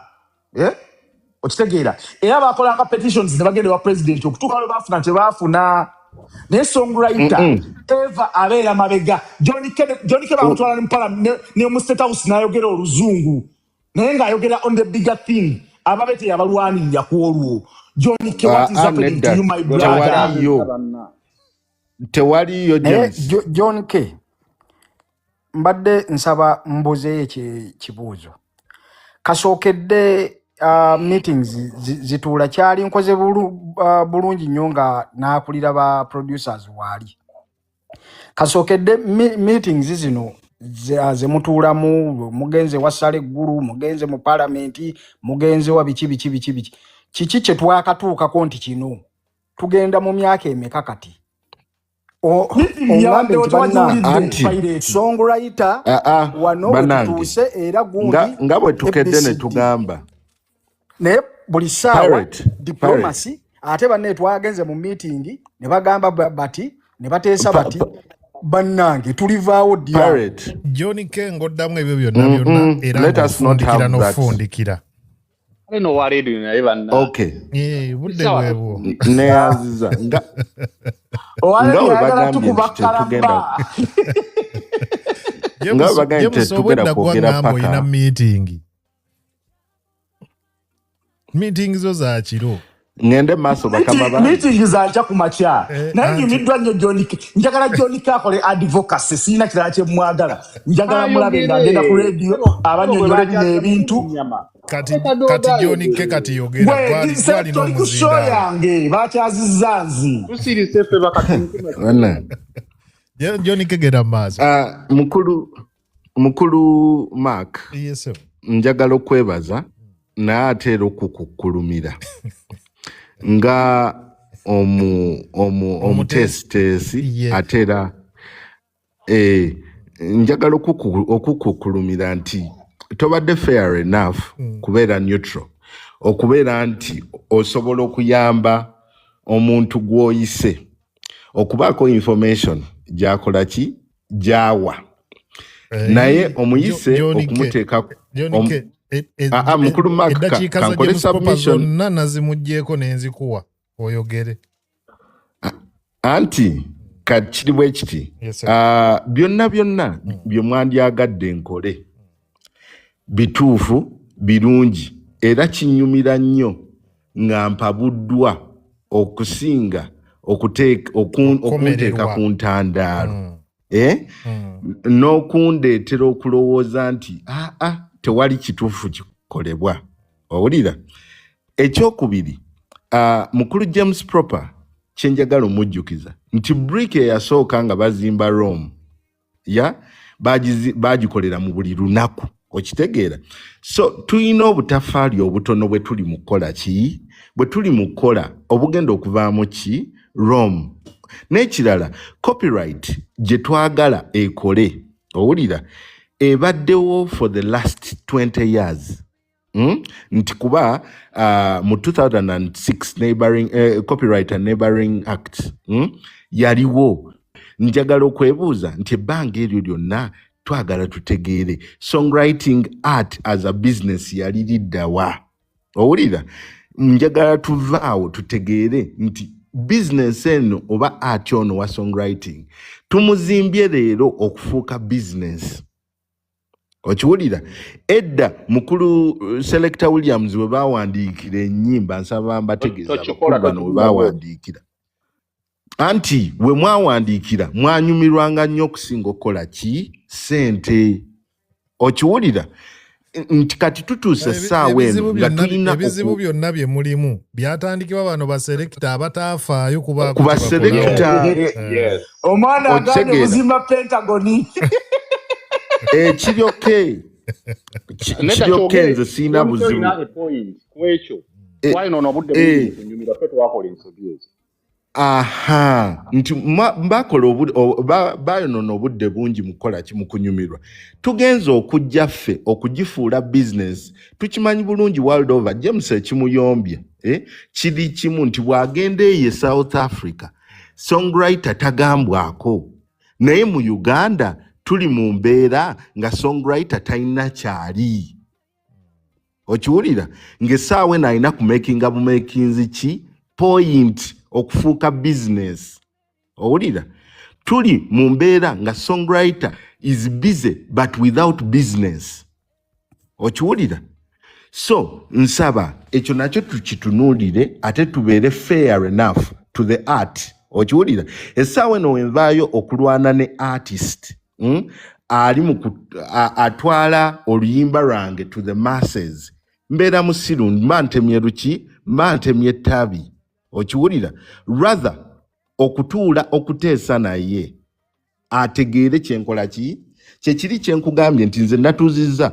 muwala wange Chosen Becky owulira nti nange bwe nali nkola then nali simanyi ne munnyonnyola nti oluyimba naluwandiika nompa ssente owulira naye bwe wampa ssente the truth is copyright ekyali ki yange ekyo kyokka okukimukakasa okimanyi omanyi kyekitwala mukulu John Kesebo my dears John Ke wali mwakanya mutane Chosen Becky bwali omuwuluyimba kati luli kyali nti wampa ssente owulira siina nnyo kyenkola ki because ekyo tewalingawo ndagaano okusinziira ku mmwe kye mwassaawo selector ye yali enkola nti omuntu akuwadde ssente kiwedde ye yali eki enkola naye kati tuzze ne tutegeera nti copyright you either license or assign okitegeera kati kitegeeza nina okuddamu otuula naye kyenakoze eyo njagala esavinge ng'example eri bannanga abaki abalala okitegeera I want to go to street okitegeera olw'ensonga nti leero luno tolaba nti mukulu James Proper agamba nti ba John K naye njagala weebuuze mukulu James Proper tuli bameka okitegeera and bwetuba nga tuli bameka katono waliwo wanangambye oyogera anti wuliriza mukulu James Proper ensonga eri nnyo ku nze muwuliriza kuba sigenda kuddamu kwogera natoba naawe okuva ku metro kati tuli wano ku Taf Radio era tugenda toba nja kudda ne ku Lwokuna tutobe paka nenkya naye John K byonna tubyogedde tugenda kukola kinaki there are two arms to every struggle the diplomatic arm and the army kitegeera ame tekitegeeza genda ku street Kampala road kwekalakaasa kugambye ekitegeeza kumanya nti bamutimbye kweni BS oba bamutimbye ku Taf Radio n'okubira host n'omugamba naye naffe tulina ebibuuzo ABCDE twagala otubuliza omukulu oyo public bwena amanya they will feel shy it is one of the things you have to do in this war naye ku ssaawa eno abaana abali emakimbye barayita bagambe nabo basituke ssaawa eno James Proper bagambe nabo basituke John K nina ekintu kyesitegeera tugambe nti ndi writer ndi mu Uganda Writers Association nze president waayo tutudde wansi ne ba members ne tugamba nti bane tukkiriziganyizza tukole gundi eya split sheet etukwatako nga ffe defending nga ffe nenjukwata nenjuwa John Kenze nga president wa writers John Ken ogenda ewa Chosen Becky nga temunnawandiika luyimba n'omugamba naye anti nze ndi under gundi ABCD Writers Association mbadde nsaba osayininge wano ne musayininga ne mukola oluyimba mu maaso eyo oluyimba Mukama n'ayamba ne lukola Chosen Becky n'atazza muzigo John K bw'okwata Chosen Becky n'omutwala mu kkooti avunaanibwa oba tavunaanibwa? What do you mean n'atazza muzigo? Anti kyetwogeddeko. That's an ambiguous question. Anti labayo ku split sheet sokola gye mwakola split eno gye tusayininga remuneration yonna gyafuna remuneration yonna gyafuna ku luyimba mba entitled okukola ki okubaako kyenfuna. So I don't need to wait for oluyimba lukole. Labayo John K tugambe Koko eze nekola endorsement ne bamuwa millioni nga 2. Awo nga bakubuuza ntwasayininga ki mu synchronization rights. Bw'obanga wasayininga naye split sheet eri gye nkugambye eri under my association. Anti mwemuli ebyo byonna. Kati no kamba tanzazemu nze nga kyetegera because deals zirabyeko bwezityo. Tavunaanibwa nze yebadde question yange. Avunaanibwa wa abali against. Bwebali kati bw'abanga tavunaanibwa. Kulwaki James Proper ina information because James Proper ina information wano because abadde situation is bwezityo. Oluyimba from the word go lutandika lwonna nyini master. Okitegeera? Kakati songwriter ne producer Johnny Koyo mulaba. Yeah? Bw'aba teyasayininga na Chosen Becky wantu wonna ku nnyimba ze baakola Johnny Kesi yazikola. Kituufu. 100% zani za Chosen Becky. Za Chosen. So neteka bwe ligamba. Oba company endala yonna bwejja. Milioni bwe ziba 2 nga zetaddewo nga toto. Sente z'ebiseera ebisinga bazaawulamu emirundi 2. Half 50% negenda ku master recording. Omugagga zaafuna eyateeka mu sente. Half of that money 50% nezigenda ku publishing. Mwe muli synchronization rights na biki. Kati ekiraga obwannannyini ku publishing percentage ya 50%. Lwe lupapula olwo bayita split sheet lwe lwembasaba. Kati James Proper producer waliga ne songwriter. James Proper, this is going out to you. Question yange ngeyo. Soko kwatem. Ekikweta kyayo kugenda mu government simanya mutusayininga zino mpapula simanya biki. Tumalira kiddalo katono. James Proper. It all begins at the policy level. Split sheet ene editable. Split sheet mwe ekolera musobola nogiwandiisa engalo. Split sheet. No. After wait a minute. After submitting my split sheet, can I recall it and edit it and I resend it? Muba mwina okukkaanya ndowooza ne be mwakola nabo because nagambye oluyimba luliko Chosen Becky ng'omuyimbi luliko John Kenga songwriter luliko ne producer bankwata in flagranto delicto ng'omuwandiisi ne sitegeera bye nsayininga. Now this time round I'm sober kati ntegeera kyabanja atasayininga tabanja. No. I'm sitting down with Chosen Becky. Nze Johnny Ken. Ndizizeemu n'entuula ne Chosen Becky ne mugana. Bwakiriza wera and good mutandikirawo okubanja. Era systems zonna zitereka sente za copyright emyaka 5. Kati ku ssaawa eno tosobola kuddayo mabega more than 5 years n'obanja YouTube sente z'emyaka 5 emabega. Naye John Kesi nga bamusayiningira split sheet leero Chosen Becky n'agisubmitting wa publisher we asobola okugyayo sente ziri ez'emyaka 5 up to 5 years ago. No, I want to be a testimony. Sente ezo natandise okuzifuna. Okiwulira ntono natandise okuzifuna lwaki. Johnny K. Ate kati ku diplomacy oli mulungi eno ku ground tetukulaba. Okolerani tumumanye tumuwe sente zoddeyo. Nze nkolera Johnny K ne banne nnwanirira songwriter ne producer. Johnny K fundikira tuve wano tetugenda kumaliriza naye. Nnwanirira songwriter ne producer byonna nga biwedde. Olwokuna olujja tugenda kubeera emikono baagisiba. James webale kutulwanirira era njagala ogende mu maaso bw'otyo. Obandekeraawo. Okiwulira? Genda maaso bw'otyo naye ate totta balwanyi. Okiwulira? Tobeera ng'omuntu omu alwana n'abantu we bamala otuuka n'abatta. Totta balwanyi. Ky'obamanya soko owulire leero nsobodde okujja wano eno n'embeera ku debate eno. Owulira? Twagala twebuuze nti bannaffe bo bameka. Owulira? Abali ready to come and rally behind. Okiwulira? It is more like okiwulira nti kati kyenyinza okugamba nti abantu ng'abano ba pirate beats munaye they got frustrated ensonga ne bazeesonyiwa okiwulira olw'ensonga nti pirate namulabanga ng'alwana naye yakyesonyiwa nagaa waayi abakulu kabakole ki kabalwane naye nsaba nsinziire ku mukutu guno kuba wandiisi bonna abali wano ndaba mukulu tune the writer waali wano let us all fenna tukole voice emu okitegeera omuweereza nga njogera n'envandiirwa munnange nina ebibuuzo bibiri kyenaggwa tumaliriza nno kyobomanya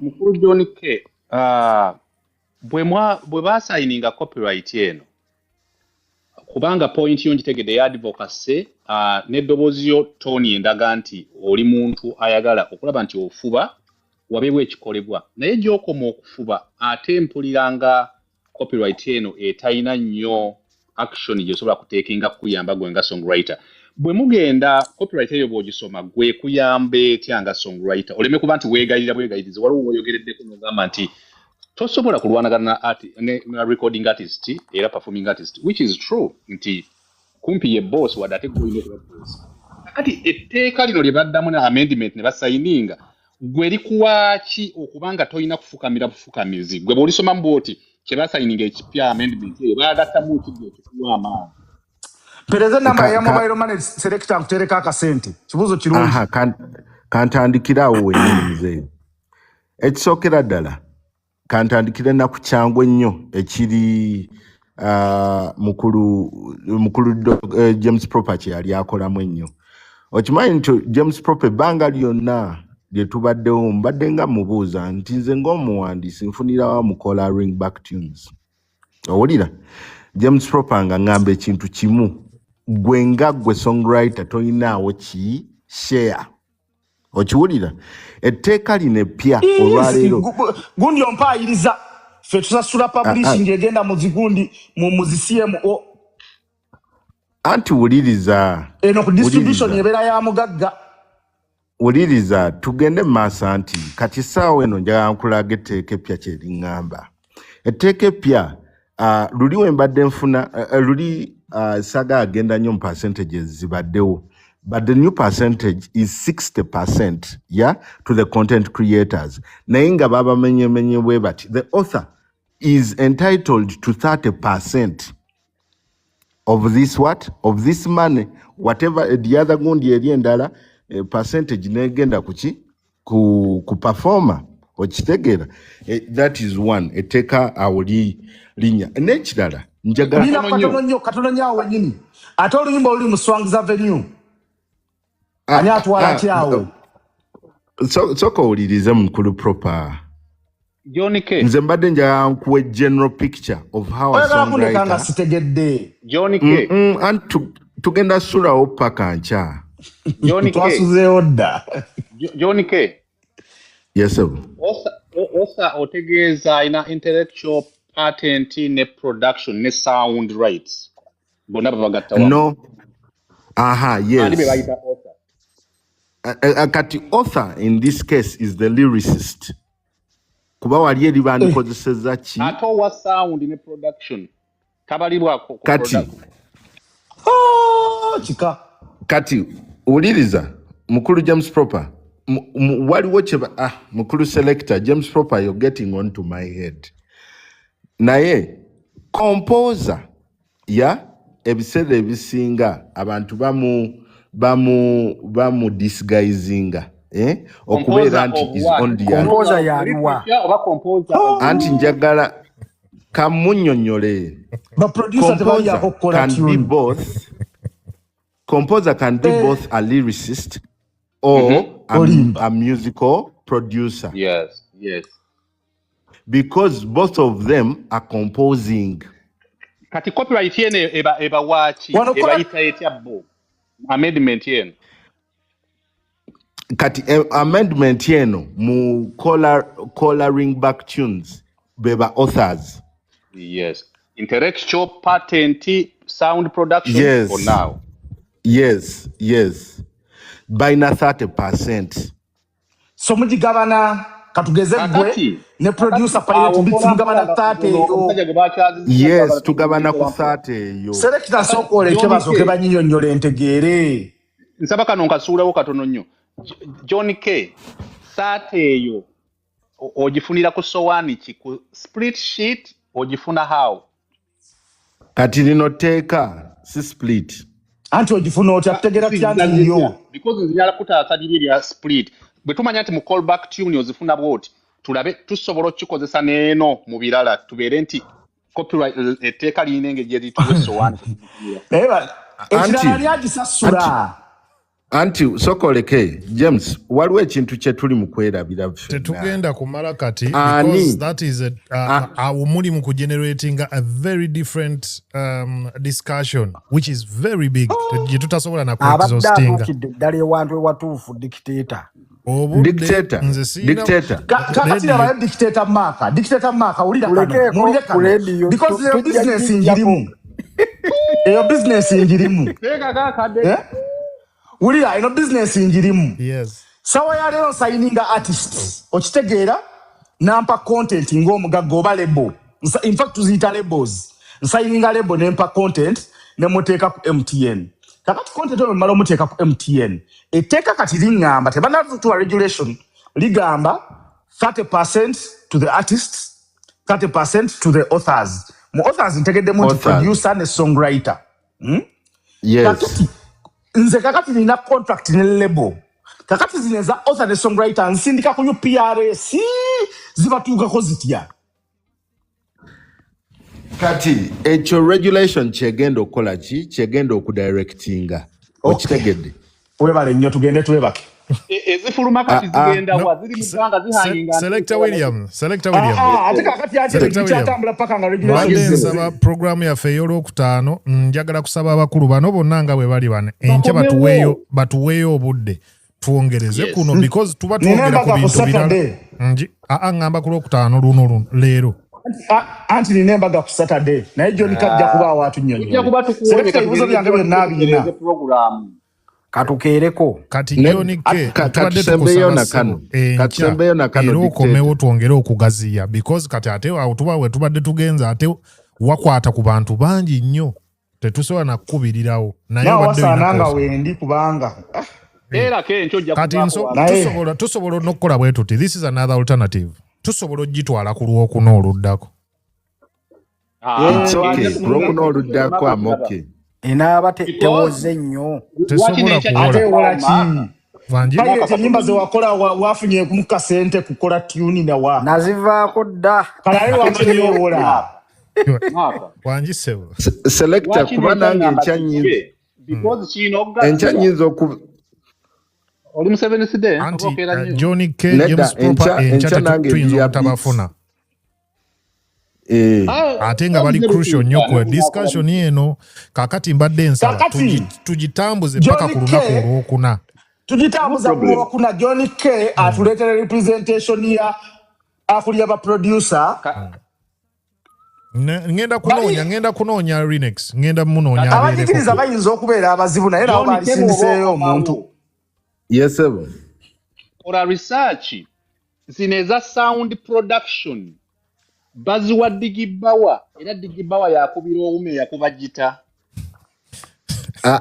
owume wa gita abeera commission ditotabula ate naye asobola okuba nga yacontributinga nga kwali ku split nga Moses Matovu bwe yakola ne Juliana.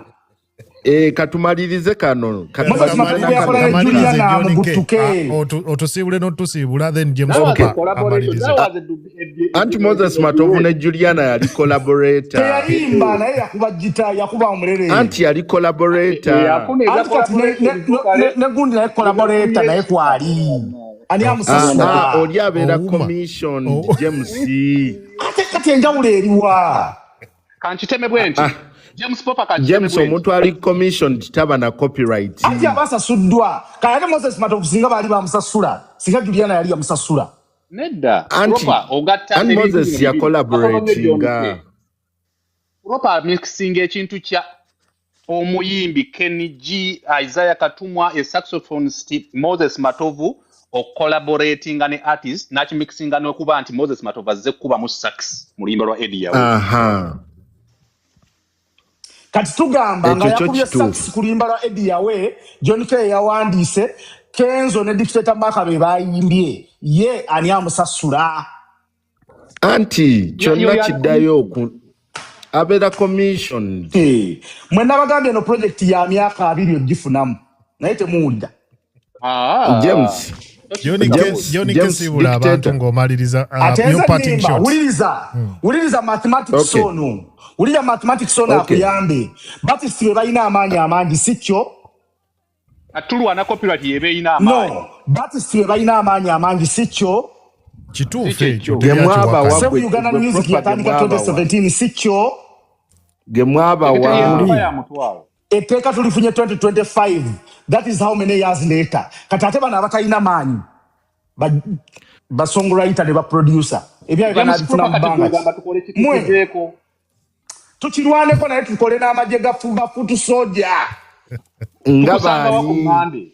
Dictator tusaba kulu okuna otuletere mukulu Rinex wano. Rinex ngenda muno yajja kubeerawo. Johnny Kembadde siyagala nnyo kumuyingira nnyo. Njagala owanga bwengwa. Ate James Rinex ate yebwajja. Bonna tugenda kubeera nabo wano ensonga eggwere ddala because tetusobola kubanga tugimaliriza wano we tutuusa ate nawo wanene wanja abangi ensonga beekwatako abatali. John K ebigambo ebisembayo muganda wange Selector Williams then James Propas. Ebigambo byange ebisembayo bigenda beera bwe biti. Tebigende ewange. Ekisookera ddala njagala abantu basooke bategeere ekigambo copyright. Ani nyini copyright? Okiwulire nga tetunnaba kwogera bingi who owns copyright. Yeah? Ebyo bisembayo oba nekikyampya? Tutandika buto. It's a parting shot. Parting shot. It's a parting shot. Agenda tusobesa kumutima. No, nkola parting shot tusobola okutandikira okusimba olubimbi week ejja. Nti wobanga olwaleero okera ku makya n'ogamba musimanyi a person commissioned naye alina copyright. Wabaawo obuzibu okitegeera. Nowabaawo nga bannaffe ate bo bakola derivative work. Owulira mujja gamba luzungu naye lyetteeka okitegeera. So twagala twebuuze who owns the copyright, and after knowing who owns the copyright, how does the owner of copyright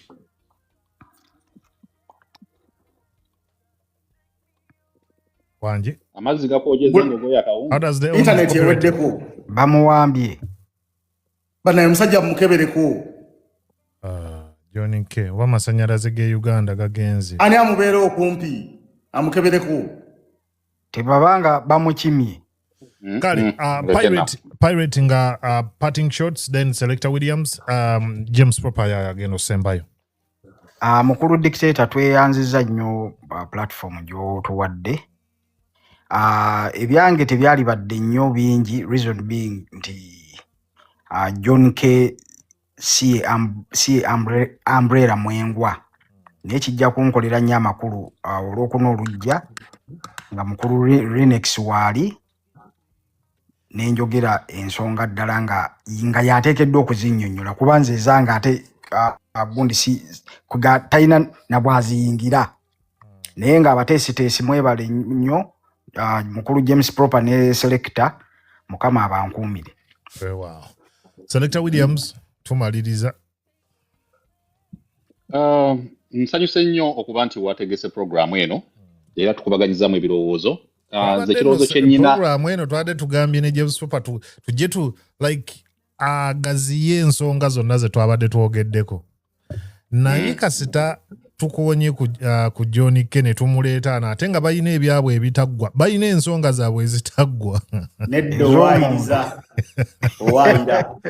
omusajja abadde wano n'agamba twava eri ku metro nawana era naye tujja kunsobola kakati nsindyayo ebigambo bino bibiri bye tulina okulowoozaako ennyo copyright. Ekimu ku bintu ebiri complex ne bwe kuba kusoma music entrepreneurship is copyright.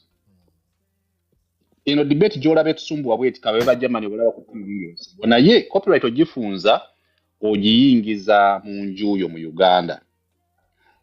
Amendment gye baakola tutegeere kyo kikyeyita a right of that copy and what is the copy they are talking about. Tutegeere copy eyo gye boogerako copy eyo ani nannyiniyo bajja mukutemera simanyi oba bo bwe baamutematema naye kyandibadde nti tujja kunoonyamu abaakola sound n'abalina ekiyiiye ekyo intellectual and abalina ne patent right eyo. Ekirala kyense ekyokubiri kyekyokuba nti ba stakeholders twongere nnyo advocacy ono w'okuwa information in education abantu bafune ebintu bino bitambula bitya. Nsobola okukanya na James Proper nti tuyinza obutakyachivinga mangu naye tekitegeeza nti tetugenda kwachivinga wendo woliza ntujja kuba ne short term, medium and long term strategies in that regard. Yes, kulwa chachi ya Pastor Bujingo. Webale nnyo webalire ddala. John K akomyewo ndowooza gabadde masannyalaze oba abadde ndowooza avudde ku internet ebadde yekyanzeemu. John K maliriza. Sebo. Just sum it up tumalirize tugende ku kidda.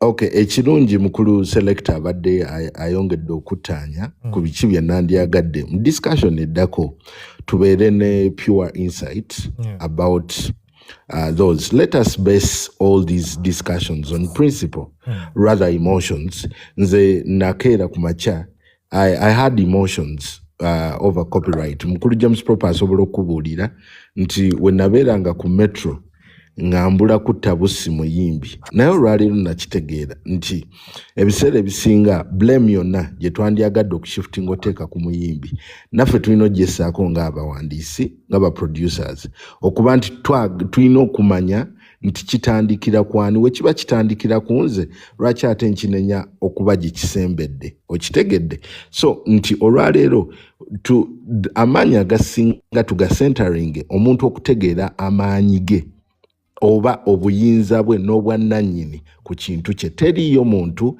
ayina kyapa kya ttaka gw'ogenda kubuuza how much they sell a title, yeah? A titled land. Because ettaka lino liba lya njawulo. A titled land n'ettaka on agreement. Newebanga yonna it's 50 by 100. Sente ze balitunda zaki za njawulo. Kati zirifaringa kyekimu. As land is a property, a song is an intellectual property. Okiwulira omuntu alina okusooka n'akitegeera ekyo nti we tubanga tuyimba ne tugula ettaka twagala tumanye which is more valuable. Okitegeera woyimba oluyimba osobola okugula ettaka osobola okuzimba ennyumba. Okiwulira it is out of that song that you turn into a person that owns property, physical property, but out of the intellectual property. So we need to know the value of the intellectual property.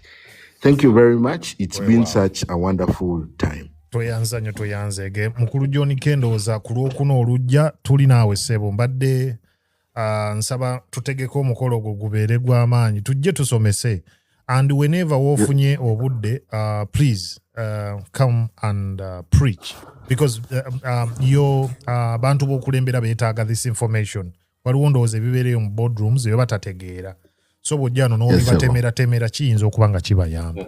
Kati John K. Yes, sir. Kano katono nnyo ng'oli gwe bakyaziza tannajja ndabeera abakaddi ye yeebase. Kakati ne owanfumita Buyiso naye ali mu association yammwe because naye is also a songwriter ow'enkudi. Anti kati awe tudda kiwanvu ddala. Abaira singer songwriter selector sokwa we muting. Ogenda tuchankalanya. James Proper, you were ambushed on your day. Days like this, and this was very important. This is very fruitful. This is very fruitful. So, when nacho mulowozanga ze ali emotional bachi, I believe kuchendaba, especially on the African music industry, riwaida, tetusobola kuza music wa Uganda. Nga abamubezawo abamukola ba producer ne ba songwriter nga baavu era tebagenda tuwa products zigenda ku exporting agenda kuba global hit nga akimanyi yako makakadde singa bana bano tutandika okubalaga nti ziri milioni 10 eza views ozifunako emitwalo 2 ejja $, abana bajja tuwa nga bamanyi bagenda kufunamu. For me that is where I look at it. Okiraba nti tetusobola kozesa bana abaana nga bali frustrated kyoga John Kete kyalina music mu mutwe naye ebbanga lyamaze mu bintu bino ebyobukulembeze either ya getting too busy oba ya getting frustrated ne ba artist. Okiraba so akati frustration yeyo eri across all songwriters and producers yensonga lwaki products zetufuna katale leero tezisobola competinga omuntu omuyala tasobola kola kintu kicompetinga njagala tutunulire ba producer abalikoleera abaana abapya ba Action baani omulaba nga bamutaddeko ne bamuteekako nga na collaborator ku luyimba oba oliawo nga abanja nako percentage nga collaborator kyekiri kyembadde mbabuuza Action yakubye obukubye engoma bwe babagamba nti Joshua Baraka featuring Action kata ate lwaki ongamba mbu mu buli mbeera ono ye eyakubye gita just yabeera bakise batalina ekigambo ky'oluzungu kyakozesezza mukulu Katerega ine ekigambo kyakozesezza nti yeba mu hirings these cases can be different so singa tu empoweringa buli muntu akola ku luyimba we shall go far so bye byange mwebale bannaye kuyingira mu lunaku lwange ne muluwamba tugenda kuddamu tutegeke kubanga guno omusomo tugwetaagira ddala twetaaga information ene ebeere out there for everyone. Naye twetaaga n'omwogerezi wa saidi eri ajje tetwagala mukulu twagala ayogera nga ayogera ddala ajje. No ngenda kunoonya ku Eddie Kenzo naye yennyini. Naye tuyinza okumutya omanyi munnaye ennaku zino basiba. Ate ng'otya kigwe kati basiba. No kati tugenda ku approaching ensonga zino ng'aba Director Williams yali ewali safe tebalina gye bamujja. Nedda ate eyo gundi eyo blackmail gyokola ku president wange wa federation is unacceptable. The stereotype kuvumirira. Mwebale nnyo mwebalire ddala obudde bwammwe mwebaliire ddala abatuwuliriza eno ye Tough Radio music all day n'olunaku olw'enkya bwe tutyo n'oluddako bwe tutyo ku www.toughradio.net tusigadde tu streaming live. Ladies and gentlemen, kama Katonda abankuumire ekiro ekirungi. See you when you see me.